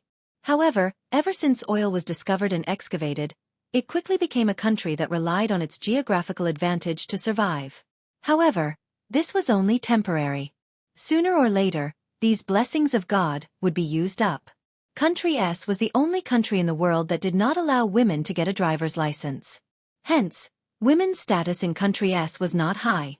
Country S was a feudal country through and through, and the ruler was the king of Country S. It was said that in Country S, if you wanted to determine which family was the wealthiest, you just had to look at the number of living trees in front of their house. Because here, people did not pump water from the surface of the earth. Instead, they pumped oil. Here, whoever bought the most water would be considered as the wealthiest. The advanced Special Forces soldier who had said that he had wanted to visit Country S for a long time had been introducing Country S's history and current status and development along the way. It was obvious that he was very interested in this. After Yunjian and the rest had finished touring the streets of Country S, they went to a hotel early to rest. The next day, they took the cruise back to Country Z. It was only when they returned to Country Z that they felt like they were in a dream. It was as if everything that had happened in the Inferno Ring did not exist. However, it clearly existed. When they returned to Country Z, they represented their military and joined forces with the Kosha mercenaries and in Hun to destroy the internationally renowned Inferno Ring. With this, the reputation of the military in Jia province would definitely soar. However, no one knew that the Inferno Ring had been destroyed. However, in less than 2 days, the news would spread all over the world, and this group of ASF soldiers led by Gu Junjian would become the target of recruitment organizations all over the world. The group of people happily returned to the military training camp. This group of people did not include Xiao Weiming, Yu Fengqing, and the others. Everyone knew that Xiao Weiming, Yu Fengqing, and the others were not on good terms with Yun Jian. Yun Jian's identity, on the other hand, was enough to shock anyone. After riding 5 buses back to the military training camp, Before Yun Jian even got off the bus, she saw 3 figures standing at the entrance of the military training camp from afar. They were Officer Bao, Coach Su, and AI Guoxuan from F Province. Looking straight at AI Guoxuan's smug expression, it was as if he had found out something incredible. Just as Yun Jian and Gu Junjian got off the bus, AI Guoxuan walked over with Officer Bao and Coach Su. "I'm sorry. The people sent by the Inferno Ring are too powerful. I joined forces with the Kosha mercenaries to capture them, but they still managed to escape," Officer Bao said to Yun Jian guiltily. Yun Jian raised a brow. "Ha ha ha. Gu Junjian, what are you trying to show off for? You failed the mission, didn't you? You're dreaming if you think you can annihilate Inferno Ring." AI Guoxuan said smugly. It was obvious that AI Guoxuan was here to boast. Chapter 589. Haha, I knew it. How could you guys? What did you say? You've wiped out Inferno Ring? How's that possible? AI Guoxuan's exuberant voice stopped abruptly. How's that possible? That's Inferno Ring. That's Inferno Ring. How could you guys wipe them out? AI Guoxuan was unrepentant as he stared at Yun Jian and Gu Junjian in fear, suddenly realizing something. Gu Junjian had indeed led his men to wipe out Inferno Ring. But now, none of the 10 teams of Advanced Special Forces Gu Junjian had led away had suffered any casualties? AI Guoxuan pointed his finger at Gu Junjian immediately and said arrogantly, "Humph, don't think I don't know. Gu Junjian, do you think you can fool me? Don't forget that I'm an Advanced Special Forces officer too." "Haha, you said you've wiped out Inferno Ring, but why didn't anyone suffer any casualties? Don't tell me you're all made of steel. I don't believe that." AI Guoxuan's words sounded reasonable. After all, Inferno Ring was an assassin organization second only to Hun and Kosha mercenaries. Even with Hun and Kosha mercenaries' help, Gu Junjian and his men could not have suffered no casualties, could they? AI Guoxuan, my army doesn't welcome you. Think whatever you want, but please go back to F Province now. Gu Junjian was enraged once he heard AI Guoxuan's words, reprimanding AI Guoxuan in return. AI Guoxuan's heart skipped a beat at Gu Junjian's reaction. After all, Gu Junjian had been his enemy for years, but he had never lost his temper out of the blue. On the other hand, Gu Junjian was enraged because AI Guoxuan had asked his subordinates why they didn't suffer any casualties. Did AI Guoxuan mean that there should be casualties among the 10 teams of Advanced Special Forces? Gu Junjian was enraged. "Haha, do you think I want to join your army? I'm leaving now. Gu Junjian, I'll be waiting to see you make a fool of yourself." AI Guoxuan sneered at Gu Junjian before turning to leave in a huff. No one asked AI Guoxuan to stay as he walked away. After all, AI Guoxuan's words earlier had pissed everyone off. What AI Guoxuan had done was truly detestable. After AI Guoxuan left, Yun Jian shifted her gaze to Officer Bao and continued, "The man sent by Inferno Ring is powerful. It's not your fault that you didn't catch him." "Yes, that man is very strong. Even when I worked with the Kosha mercenaries, we couldn't catch him." Officer Bao was still feeling a little guilty, but he still gave a brief description of the situation. "Burly and stocky? Does he look strong like he has an endless supply of energy?" Yun Jian arched a brow and stared straight at Officer Bao, asking in a tone that sounded like a question but more like a confirmation. "That's right, how did you know? You weren't there at the time. That man was very strong, and many of us were injured. A group of people tried to subdue him, but he managed to escape in the end," Officer Bao said. There was a hint of guilt in his voice. Tai Jin Gang. Yun Jian narrowed her eyes, her gaze murderous. "What?" Everyone present was confused.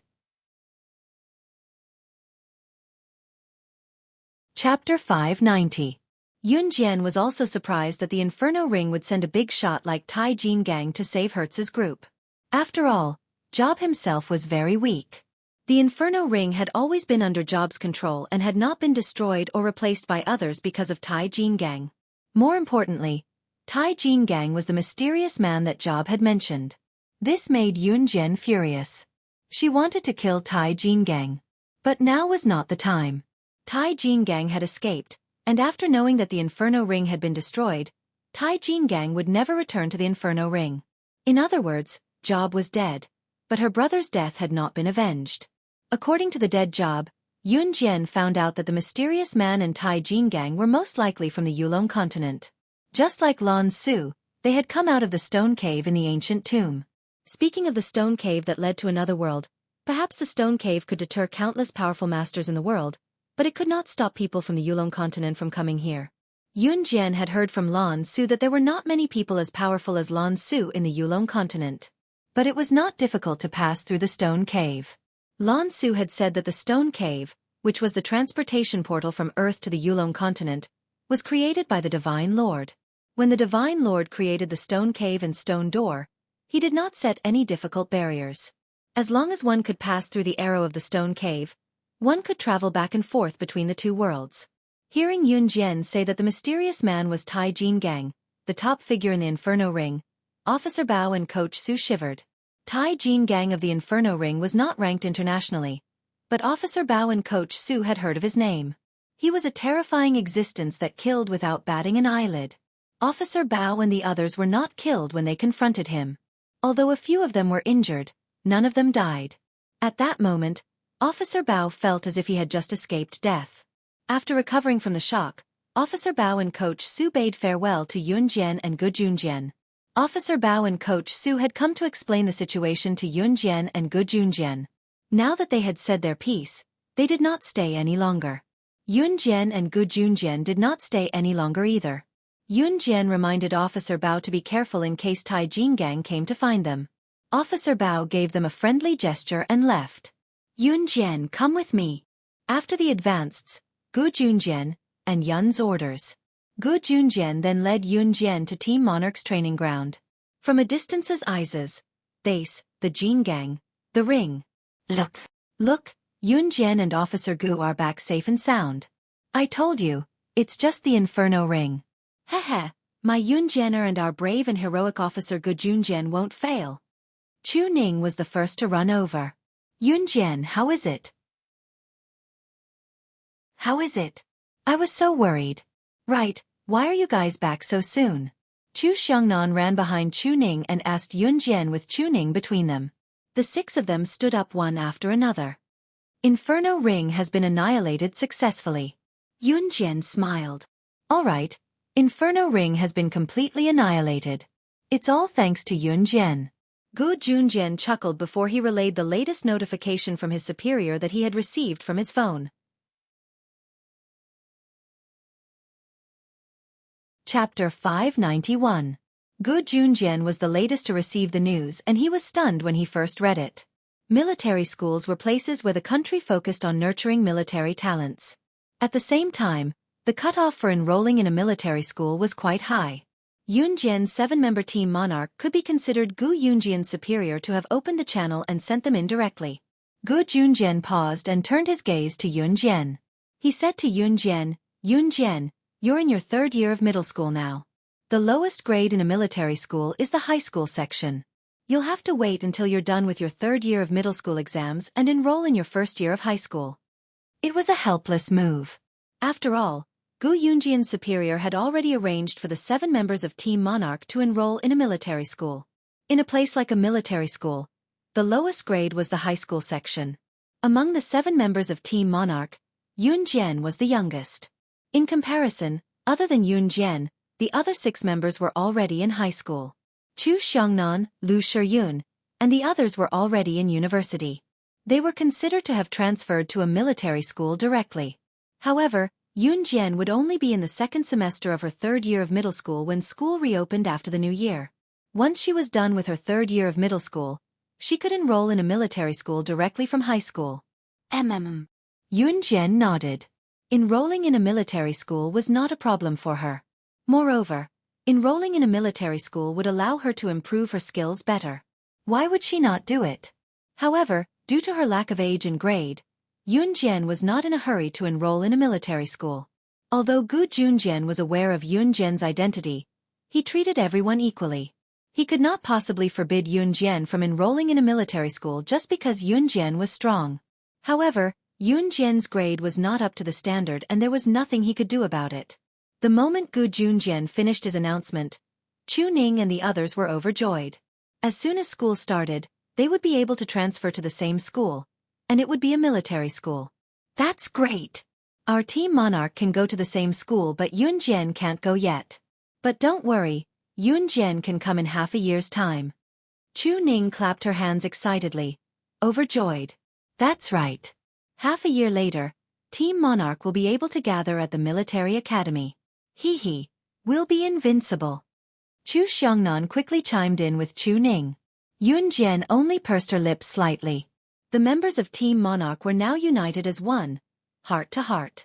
How could Yunjian not want to see such beauty? Everyone wanted to see the beauty of life.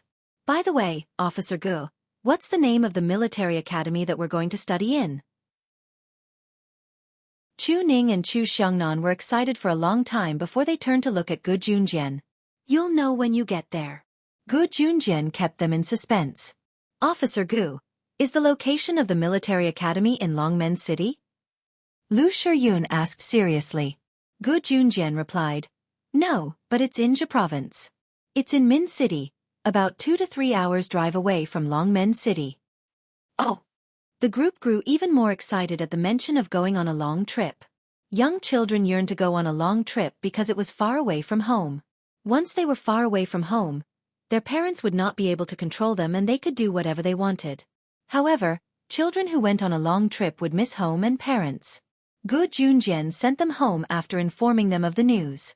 Gu Junjian was the last to send Yunjian home because he wanted to shamelessly go to Yunjian's house again. Gu Junjian drove Yunjian back to Xinjiang town in the jeep. From afar, Yunjian saw Lan Su playing hide-and-seek with Xiao Yunju with a piece of white gauze over his eyes. Chapter 592. It was a happy chuckle. Gu Junjian drove the jeep and parked it at the entrance. Xiao Yunju was still playing hide-and-seek with Lan Su when his beady eyes caught the familiar jeep driving over. He ran over happily. Jejie Lan Su. Hurry up. My Jejie's back. Uncle Ji's back too. As he spoke, Xiao Yunju was already sprinting over to Yunjian and Gu Junjian with his short legs. Jejie, Uncle Gu, where's Si Gij? Xiao Yunju grabbed Yunjian's hand and called out energetically. Your Si Gij isn't here yet, Yunjian answered. Two silhouettes came out of the house at the same time. It was Qin Yiru. Qin Yiru was carrying a lot of things while Yun Yi was following behind Qin Yiru. Xiao Jian, you're back? Officer Gu, you're here too? I was planning to go back to Longmen City. Qin Yiru put down the things quickly and wiped her dirty hands on her pants while looking at Gu Junjian. Qin Yiru came over to greet him. Gu Junjian, do you want to come in and have a seat? Qin Yiru was planning to catch the last bus back to Longmen City in the afternoon. She had stayed at Zhang Meihua's house for too long after all. Zhang Meihua's house was actually her brother's home. Her brother had a family now and Qin Yiru had stayed here for a long time. She planned to go back to Longmen City. It's okay. Gu Junjian went over to help Qin Yiru carry the things before changing his mind. I'm going back to Longmen City as well. I'll bring you guys back since it's on the way. How can I accept that? Qin Yiru was still very polite. After all, Gu Junjian was not related to her at all. Why would he help her? Why are you embarrassed? Hurry up. Gu Junjian said as he helped Qin Yiru to carry the things into his jeep. Qin Yiru nodded and smiled. She did not reject his good intentions. Her impression of Gu Junjian had improved by quite a bit. Zhang Meihua did not seem to be at home at this time, so Gu Junjian sent Qin Yiru, Yun Yi, Xiao Yunju, Lan Su, and Yunjian back to Longmen City. After returning to Longmen City, Lan Su left. Her previous mission was only to protect Qin Yiru and the others. Gu Junjian carried all of Qin Yiru's belongings to Dong Ruan's villa personally. Dong Ruan was already out of the province by now. She was only free these few days, so she had left the province to visit her relatives outside the province. It was the end of the year. Yunjian planned to visit Qin Yu's house with Yun Yi tomorrow morning. After all, they had planned to visit on the 12th of the new year due to the incident, but it was delayed again and again. Yunjian slept on the big bed that she had stayed in for a long time. Returning to Dong Ruan's house in Longmen City from Xinjiang town, she was at peace as she smelled the familiar scent on the bed. Si Yi's room was right next to hers, but Si Yi was not there at the moment. It was strange. Why was she missing him again? Shaking her head, she dismissed the thought. Suddenly, Yunjian's door was pushed open from the outside. After locking the door, the person climbed onto her bed at lightning speed. Yunjian's door was locked. She frowned and was about to make a move when a familiar scent wafted into her nose. Even if it was pitch black, she could still clearly feel his presence. Why are you back? Yunjian was surprised. Did he not say that he would be back tomorrow? Because I miss you. Ce hugged Yunjian tightly. Suddenly, a series of knocks came from the door. It was followed by Xiao Yunju's complaining voice. Mama Qin, Xiao Zhu went to pee just now and really saw a burglar running into Jiejia's room. He went in with a swoosh. Will Jiejie be in danger?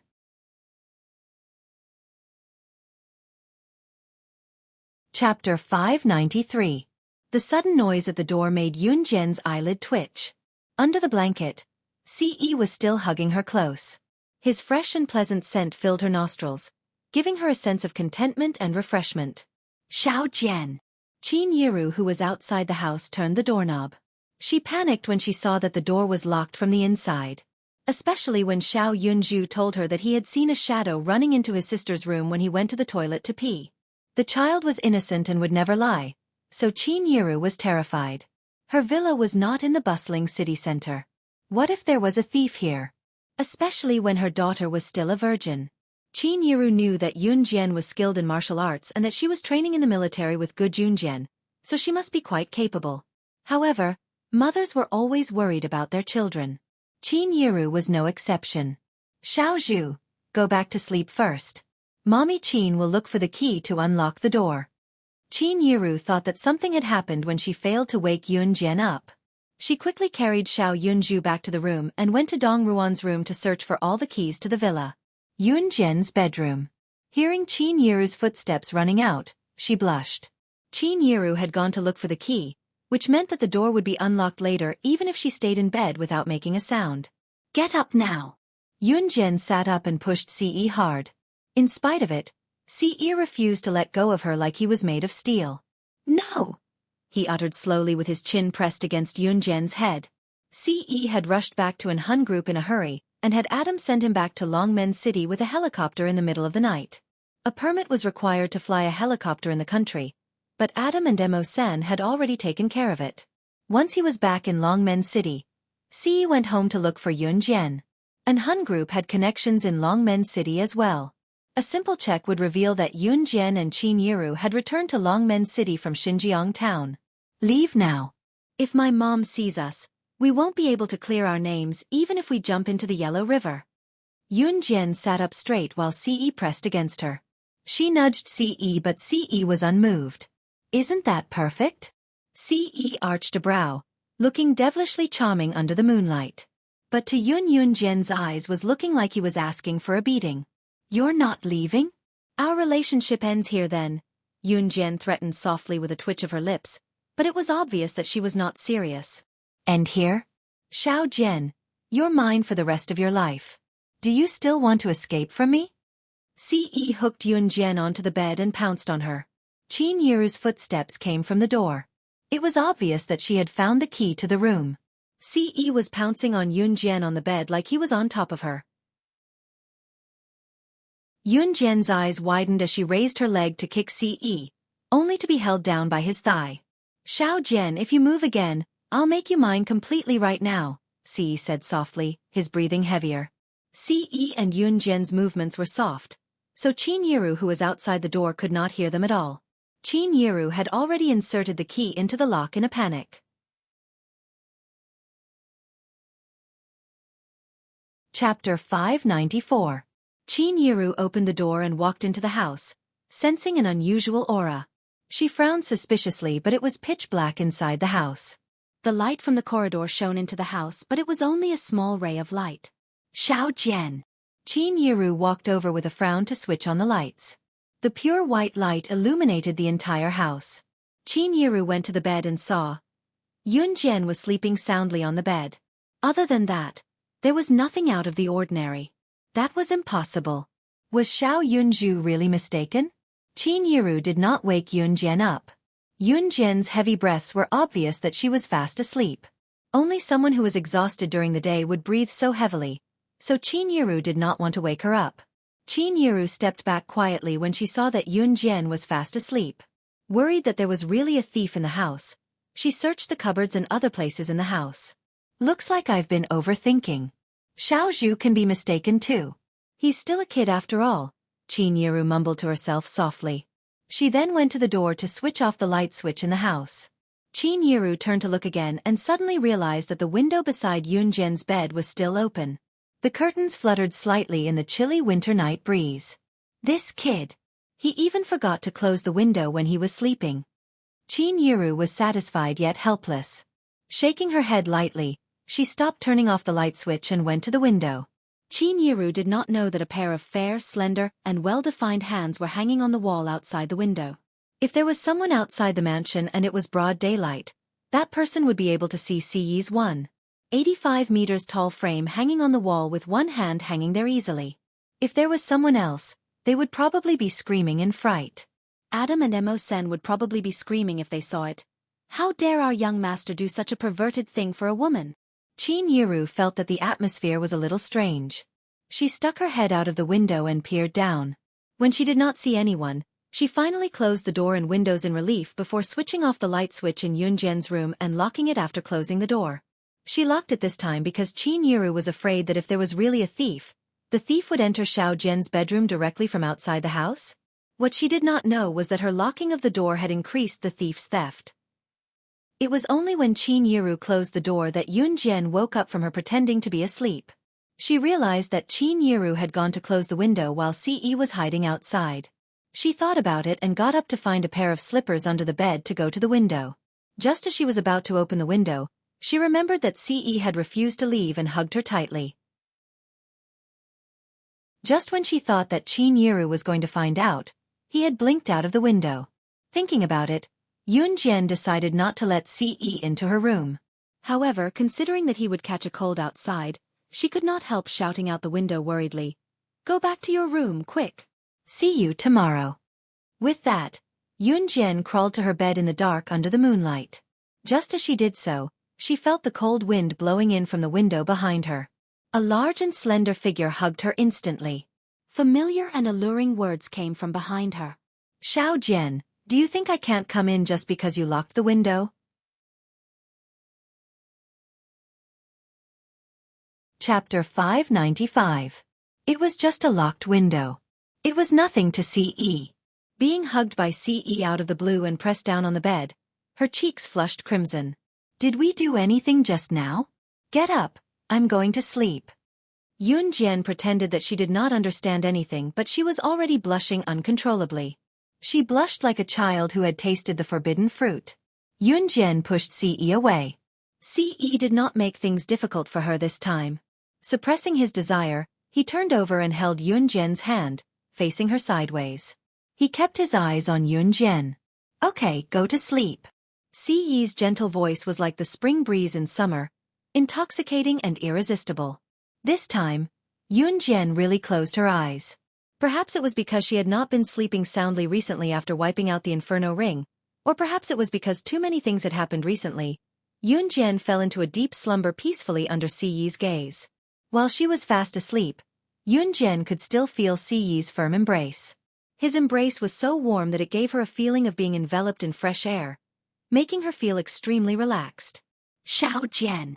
Yun Jian could still hear his gentle voice calling her nickname in her dreams. After Yun Jian fell asleep, Ce did not. Extending his long bony fingers, he only touched Yun Jian's forehead gently after making sure that she was sound asleep. He slid his hand from Yun Jian's forehead down to Yun Jian's neck and collarbone. Then, his hand moved up from Yun Jian's collarbone to the left side and finally cupped Yun Jian's head. His large frame leaned in and finally, he caught Yun Jian's luscious red lips. His magnetic lips gently brushed against Yun Jian's beautiful lips. "I really want to rub you into my body so that you won't leave me for the rest of your life." Ce's slender fingers gently ran through Yun Jian's hair. He murmured softly, his eyes filled with deep love.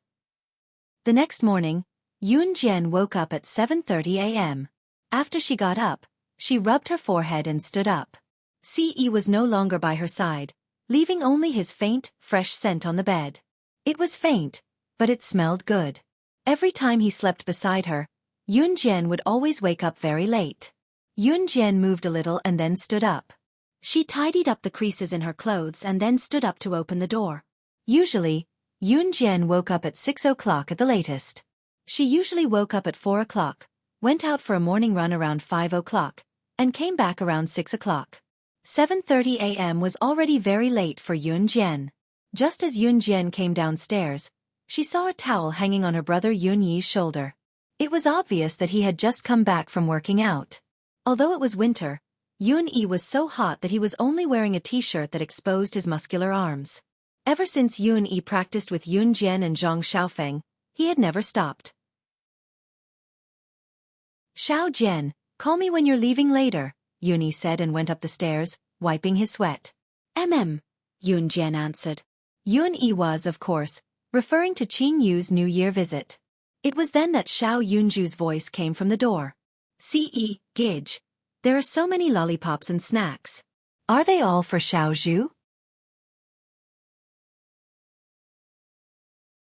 Chapter 596. Ce and Xiao Yunju walked into the house with a few people following behind them. These people were obviously movers, and at this moment, they were moving box after box of packaged snacks from outside into the house. Yun Jian was familiar with the last person to walk in. Wasn't this the owner of the store in Xinjiang town? Yun Jian immediately recalled the scene on New Year's Day when Ce bought everything in the store in Xinjiang town in front of everyone. He had emptied the store of all the items. At that time, Ce had handed a bank card to the owner and asked him to pack up everything in the store and send it home. He would then return the bank card to him. Clearly, the owner had fulfilled his promise and sent all the things in the store over in trucks today. The items that the owner sent over were all snacks. Some daily necessities and other miscellaneous items in the store were not sent over. The owner walked into the house and checked the items. Then, under Xiao Yunju's expectant gaze, he returned the bank card to Ce and said to Ce, "I've already spent the money.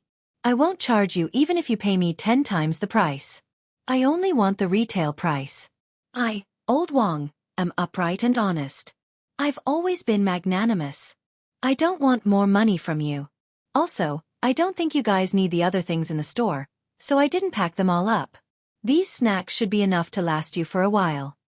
The owner explained. Actually, when Ce said that he wanted to buy everything in the store for 10 times the price, the owner was very shocked. However, the owner was never someone who liked to take advantage of others. He did not want more money from Ce. Okay. Ce admired the owner's integrity. He did not poke at the owner's integrity and took back the bank card. After the owner sent the piles of snacks over, he did not stay for long and left after saying goodbye. When the shop owner left, he took away the movers who came to move the things. Once the owner left, Xiao Yunju shouted happily, "Oh! Yay yay yay, so many lollipops, so many potato chips, brother Ce is the best." Xiao Yunju shook Ce's hand and rushed to the snacks. "You can't eat too much snacks. They're not nutritious. Xiao Zhu, you can only eat 3 things a day. You can't skip the main course just because you have snacks." Yun Jian couldn't help but remind him. Okay. Yun Zhu hugged the 3 packets of chips in his arms obediently and nodded, shaking them up and down. In fact, Xiao Yunju was very obedient. "It's time for breakfast. Wash your hands. Breakfast is ready." Qin Yiru walked out of the kitchen while rubbing her hands. However, as soon as she walked out, Qin Yiru was surprised by the boxes of snacks in front of her. "Ah, so many snacks. Who bought them?" Qin Yiru was shocked. "Mama Qin, Ce, Gidge bought them for me." Xiao Yunju had already opened a bag of chips and was chewing on them noisily. "Ae, you're spending money again. Look at these snacks. Xiao Zhu can't finish them all." Qin Yiru smiled awkwardly. Qin Yiru did not know that Ce had bought everything in Xinjiang town, nor did she know about the relationship between Ce and Yun Jian, which was why she felt awkward.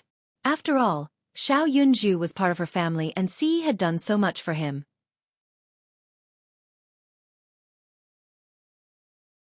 Chapter 597. Qin Yiru was dumbfounded when Gu Junjian arrived. That was odd. Why was it that Officer Gu did not have much to do in the military? Why did he keep coming to her house? In spite of it, Qin Yiru kept a smile on her face. Since he was a guest, she could not chase him away. We haven't started yet. Come over quickly, Officer Gu. Yun Jian waved with squinted eyes. Gu Junjian knew that Yun Jian was creating an opportunity for him right away, so he went over quickly and said politely, "Then I'll have to trouble you." Qin Yiru, who had yet to make a decision, was speechless. It was only when Qin Yiru snapped out of it that she ran to the kitchen to get another set of cutlery for Gu Junjian. Then, the group buried themselves in the food. Yun Jian and her family were basically silent during the meal. After breakfast, Yun Jian and Yun Yi were ready to depart to Qing Yu's house to give their New Year's greetings.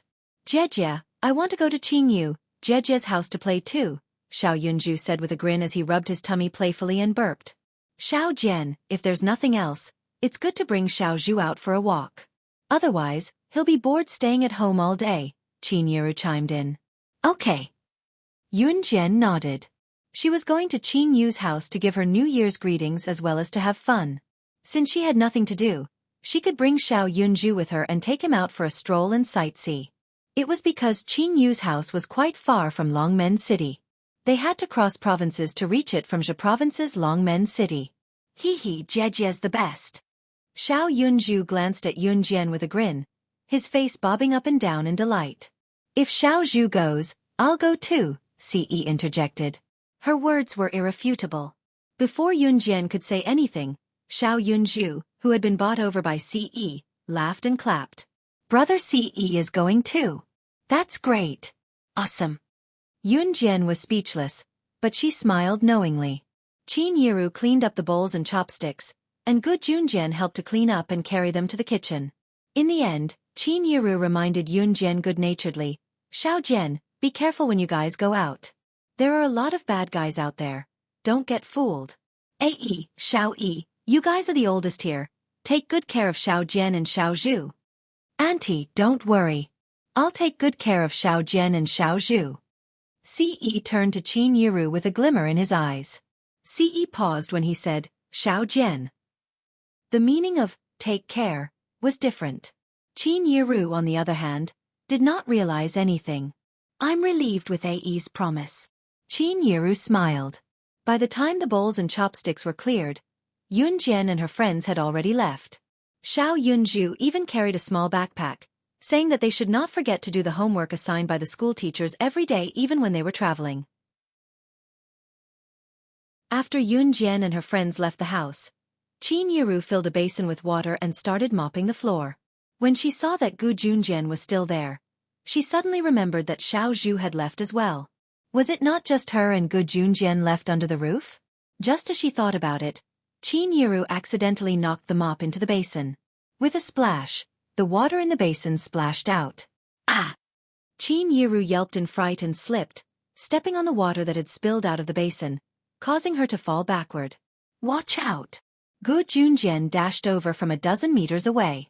He was in his 40s but his physique was still strong.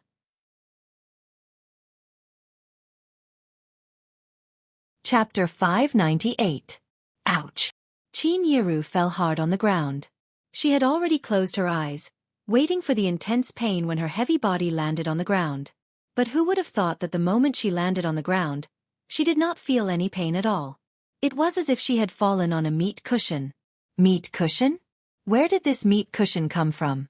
Gu Junjian let out a heavy groan from her back. Qin Yiru quickly stood up. Just as she turned around, she saw that Gu Junjian had fallen on the ground and used himself as a meat cushion for her. Her eyes suddenly flashed. She quickly stood up and turned around. "Officer Gu, what are you doing?" Qin Yiru was shocked. She quickly ran over to help Gu Junjian up. "Hey, I'm fine. I'm still healthy. It's not a problem," Gu Junjian said stubbornly. Then, he knocked on his back where Qin Yiru was lying on and asked Qin Yiru, "Are you okay? Are you hurt anywhere?" I'm fine," Qin Yiru said and turned around. If Gu Junjian looked carefully, he could even see that Qin Yiru's eyes were filled with tears. Qin Yiru did this because she was touched. Although her son and daughter were filial, they could not stay by her side all the time. Gu Junjian was not related to her, but he would rather protect her than get hurt. Qin Yiru was very touched. very touched. She even felt that if Yun Gang had treated her 1/10 as well as Gu Junjian, she might have been able to spend the rest of her life with Yun Gang. Don't cry. What's wrong? Gu Junjian naturally realized that Qin Yiru was carrying him. Her tears fell down. He was so shocked that his face froze. He was at a loss. No, it's nothing. Officer Gu, I suddenly thought of my ex-husband. If my ex-husband could be even 1/10 as good as you, I would be willing to spend the rest of my life with him. Qin Yiru's eyes were brimming with tears. Am I that good? I'm not as good as you say. If I were that good, my ex-wife wouldn't have divorced me. Gu Junjian was shocked. Then, he felt a little sad after hearing what Qin Yiru said. Officer Gu, don't talk about yourself like that. In the eyes of us women, you are the best husband. Your ex-wife didn't have foresight. Otherwise, how could she leave you, who is so outstanding? If it were me, I wouldn't leave you even if you beat me to death. Since they had talked about it, Qin Yiru opened her heart and began to talk freely. Then, why don't we get married? Gu Yunjian's next words shocked Qin Yiru. Qin Yiru was stunned for 3 seconds. She finally opened her mouth and said blankly, Officer Gu, please don't joke around. Gu Junjian took the opportunity to hold Qin Yiru's hand and said to Qin Yiru, I'm not joking. We're not young anymore. Our children are growing up soon. If you're willing, let's get married and spend the rest of our lives together. If you don't agree, Gu Junjian, won't force you. Qin Yiru hesitated when she saw the sincerity in Gu Yunjian's eyes. All right, I won't force you. Yiru, think about it. Gu Junjian laughed and became serious again. But I'm serious about this. We've been through this before, even though we haven't known each other for long. I'll wait for your answer. As he spoke, Gu Junjian helped Qin Yiru clean up the water stains on the floor. After he tidied up everything, he bade her farewell and left. Qin Yiru, on the other hand, fell into a deep silence. Honestly, it was not that she did not have feelings for Gu Junjian. Although she and Gu Junjian had not known each other for long, the chemistry between them was unusually good when they chatted with each other. Some people did not need to know each other well, but they were born as if they were old friends who had known each other for decades.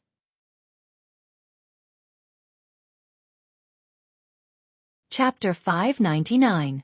Now that Gu Junjian had divorced his ex-wife and she was divorced from Yun Gang, there was no way she would reconcile with Yun Gang again. Now that there was such a great opportunity before her, of course, she would not miss it. Qin Yiru was someone who had lived half her life and could read people's minds. To Yun Gang and the others, she might be a good tool to earn money, but to Gu Junjian, who was in a high position, he would not gain anything from her. It was apparent that Gu Junjian truly had such intentions. Qin Yiru did not think that she was the kind of person who would cling to power. She did not care how high Gu Yunjian's position was. She really thought that she could get along well with Gu Junjian. Now that Xiao Jian and Xueqi were grown up, their children would have to leave sooner or later. Qin Yiru thought that if she were to find a partner in the future, she would have to find someone who was compatible with Gu Junjian. She could not marry someone she was dissatisfied with. It was undeniable that Qin Yiru wanted to agree to Gu Yunjian's suggestion right away. After all, it was not like she had no feelings for Gu Junjian. However, Qin Yiru was afraid that if she agreed, what if Xiao Jian and Xueqi did not agree to it? Therefore, Qin Yiru thought that she would ask for Yun Jian and Yun Yi's opinion when they came back. On the other hand, Yun Jian, Yun Yi, Ce, and Xiao Yunju had already stepped out of the house. At the same time, F Province's military training camp. Chief Yuan was Gu Junjian and Ai Guoshuan's commanding officer. He was also F Province's commanding officer, so his position was the same as Zhe Province's commanding officers. Currently, in F Province's military training camp, Chief Yuan had gathered Ai Guoshuan and the other captains of the advanced special forces in his office. Officer Yuan, why did you summon us in such a hurry? Is there a secret mission? A tall and muscular man asked Officer Yuan. In this office, Officer Yuan's position was the highest. Ai Guoshuan, who had rushed here after receiving the notice, was rather confused as well. Officer Yuan was standing on the podium. His dark eyes scanned the audience, and then he said in a serious tone, I heard that our F Province's army was also invited to the mission to eliminate the Inferno Ring. Why didn't you join in the end? Who was the one who came to such a conclusion without consulting me? The group of officers sitting below looked left and right. AI Guoxuan suddenly stepped forward and said, "It's me, it's me." He was the one who rejected Yun Jian's invitation and refused to work with an Han and Kosha mercenaries. Today, it was most likely that the idiot Gu Junjian had brought his men to work with the unreliable organizations like an Han and Kosha mercenaries. In the end, they were all wiped out, right? In any case, he would rather die than believe that Gu Yunjian's army could really wipe out the Inferno Ring. The Inferno Ring has been wiped out. There were 3 batches of men who wiped out the Inferno Ring, an Han and Kosha mercenaries. These 2 organizations were powerful, so the people in the underworld had nothing to say. But there was another group that I didn't expect. They were the 10 teams of advanced special forces led by Zhe Province's Gu Junjian. Right now, Zhe Province's army is famous even internationally, let alone in Z Nation. I heard that our army was invited as well, but you refused to join? AI Guoxuan, oh, AI Guoxuan, how dare you decide on such an important matter without informing me? Chief Yuan pointed at AI Guoxuan and scolded him.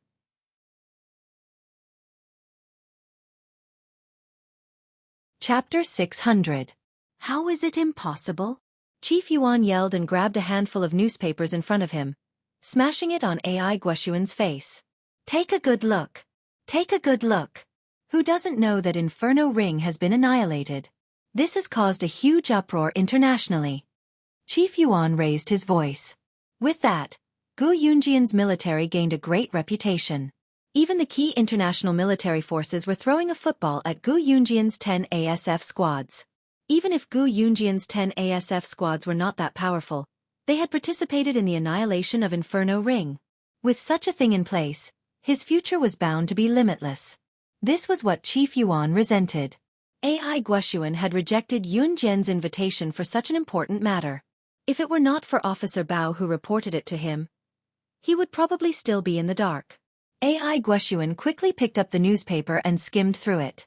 His attention was drawn to the bright red words at the top of the page. Shocking! The internationally renowned assassin organization, Inferno Ring, was annihilated by 3 different forces. The eye-catching line of bright red words on the front page made AI Guoxuan's heart skip a beat. Suppressing his shock, AI Guoxuan quickly took the newspaper and read under the bright red words. The officers present could clearly see AI Guoxuan's complexion slowly turning from rosy to pale. How is this possible? Inferno Ring has really been annihilated. AI Guoxuan's hand that held the newspaper trembled violently as he recounted the most terrifying thing in disbelief. The annihilation of Inferno Ring was all because of Yun Jian's words. Yun Jian, on the other hand, was only a member of the advanced special forces. AI Guoxuan, go home and reflect on yourself. Humph. Chief Yuan was pissed off no matter how he looked at AI Guoxuan. He snorted and turned to leave the place. The officers around them avoided AI Guoxuan like he was the plague when they saw Chief Yuan scolding AI Guoxuan. Judging from AI Guoxuan's reaction, it was not hard to imagine how the 7 members of Battling Dragons would react when they found out. Yun Jian, she was close to their age, but what was the truth? Her ability was something that none of them could compare to even if they were to combine their abilities together. On the other hand, Yun Jian, who had just left home while holding Xiao Yunju's hand, brought her brother, Yun Yi, and Ce to New Cruise. Yun Jian did not plan to take the bus to Qing Yu's house. She planned to drive there. Of course, it would be troublesome if she was caught by the traffic police at her age without a driver's license. Therefore, Yun Jian decided not to drive herself. She asked Ce to drive. Ce's Lamborghini only had 2 seats. Actually, it was not limited to just 2 seats. There were back seats in his supercar, but the space was smaller and there was no door at the back. There was only one way to climb to the back seat: step on the front seat and jump to the back. Yun Jian and Xiao Yunju were small in size, so Yun Jian carried Xiao Yunju to the back seat first before hopping onto the back seat herself easily. The back seat was small, but it was enough for Yun Jian and Xiao Yunju. Sis, are we driving to Sis Qing Yu's house? Xiao Yunju tilted his head and asked Yun Jian.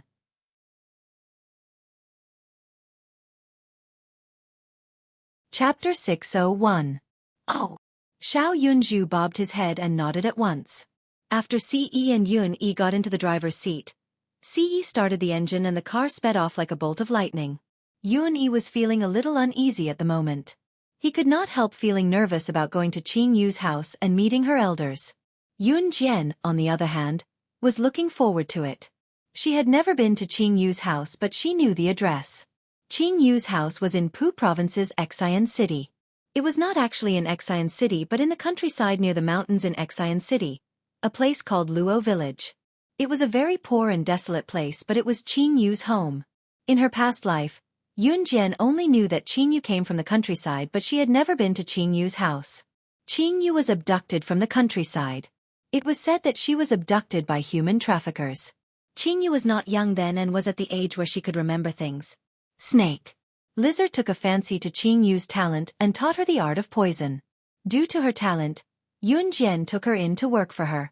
When Qing Yu was capable, it was not difficult for her to find her home due to her childhood memories. Before they came, Yun Jian picked out a few items that could be used for New Year's greetings from the pile of snacks sent by the shop owner and brought them along. These items were not actually worth much. If Qing Yu wanted them, she could buy them in bulk with her wealth. In spite of it, Yun Jian knew that the people of Country Z focused on socializing during the new year. Gifts did not need to be expensive as long as there was sincerity. Therefore, Yun Jian did not plan to buy anything that was too expensive. The car took the highway from Longmen City and drove for 7 to 8 hours before they arrived at Xian City.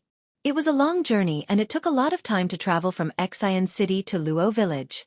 It was only when they arrived at Luo Village's entrance that Yun Jian shook Xiao Yunju awake.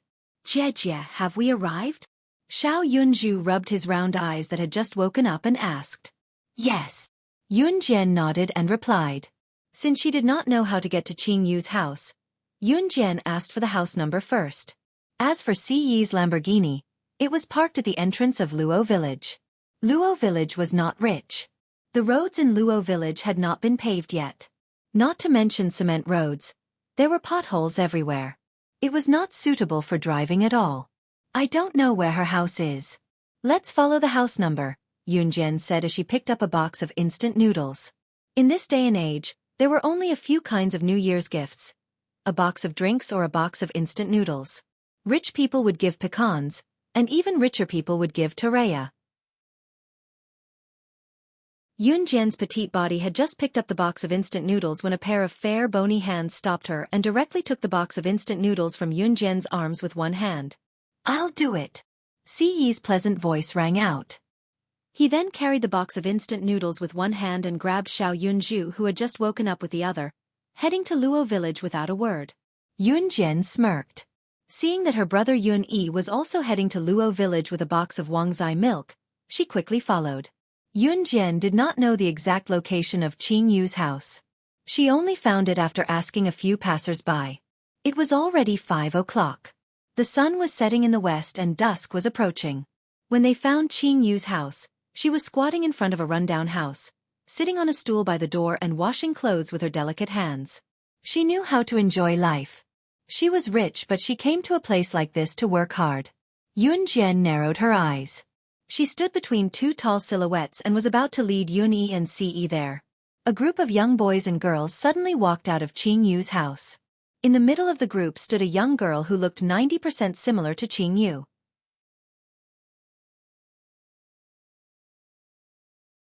Chapter 602. As soon as the girl who resembled Qing Yu finished speaking, the group of young men and women around them burst into laughter. Qing Yu, who was washing clothes at the front yard, was unmoved. The girl was none other than Qing Yu's biological sister from the same father and mother, Lu Qi. Qing Yu's original name was Lu Xian before she was abducted. Qing Yu was only her code name. When Yun Jian saw Qing Yu, she was still washing a big basin of clothes at the front yard. The basin was filled with clothes and there was a washboard beside it. Qing Yu was currently washing a piece of clothing. All four of them could hear Lu Qi's voice. With a frown, Yun Jian led the trio over to her side in quick strides. "Get her out. Get out of our house. Get out of our house. It's all her fault that Mom died. It's all her fault. If she wasn't playful back then, she wouldn't have been abducted. Mom wouldn't have died." Yun Jian and the rest were already at the front door when furious curses came from the house.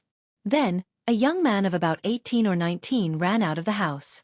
There was an old man in his 50s or 60s following behind him. The old man dragged the young man who had just cursed out sorrowfully, limping out while tugging on the young man's sleeve. Yun Jian's eyes glinted. She did not know much about Qing Yu's family.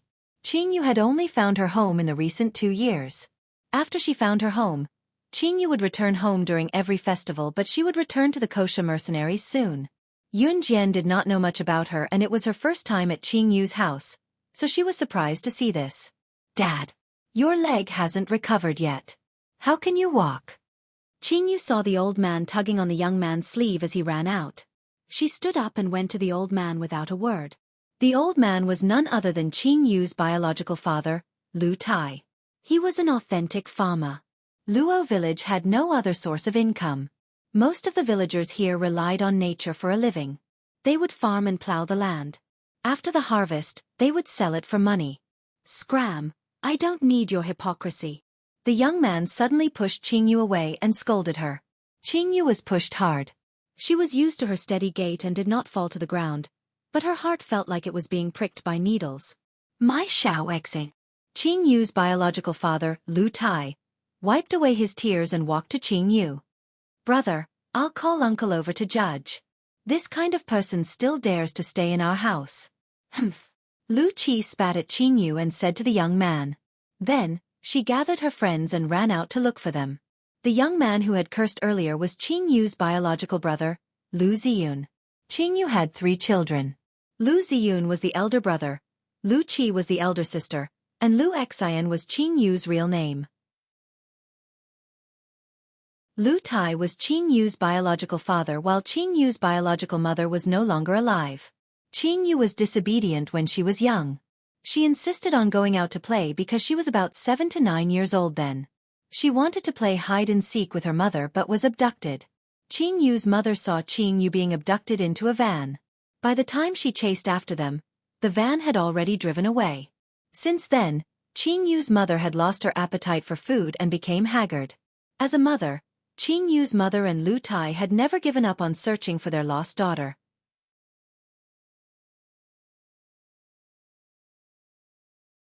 Chapter 603. After Qing Yu went missing, her parents had spent almost all of their fortune to find her.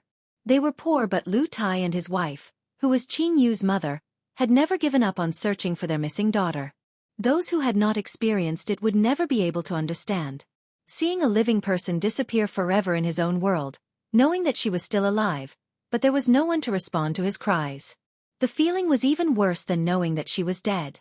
Especially if you were captured by human traffickers. You would never know where you would be taken and what you would be done after being captured by human traffickers. Children from Luo village were often abducted. Some might even be taken into the car and driven away. Some of the children who were taken away would have their limbs chopped off, or even their eyes gouged out, making them half-crippled. Then the traffickers would put the crippled children in a lively market and make up a series of stories, so that passers-by would take pity on the crippled children and give them money to them. The children would grow up gradually. Many of the elderly and children begging in the market could not speak and were controlled by the human traffickers. Of course, the pitiful money from begging on the streets would eventually be taken away by the despicable human traffickers. However, if one saw these poor children or elderly on the streets, one must lend a helping hand because 1 yuan or 5 yuan might save them from a brutal beating. This kind of thing happened frequently even in modern times, let alone in 1998 and 1999. What was different was that Qing Yu was abducted directly to the organization. She was lucky enough to survive and was chosen by Snake Lizard instead. She survived due to her talent. Of course, there were only a handful of people who were as lucky as Qing Yu. When Qing Yu's mother heard that someone in the village had seen a girl who looked like Qing Yu kneeling on the road in Xian City, begging blindly, as a mother, she rushed to Xian City without a word.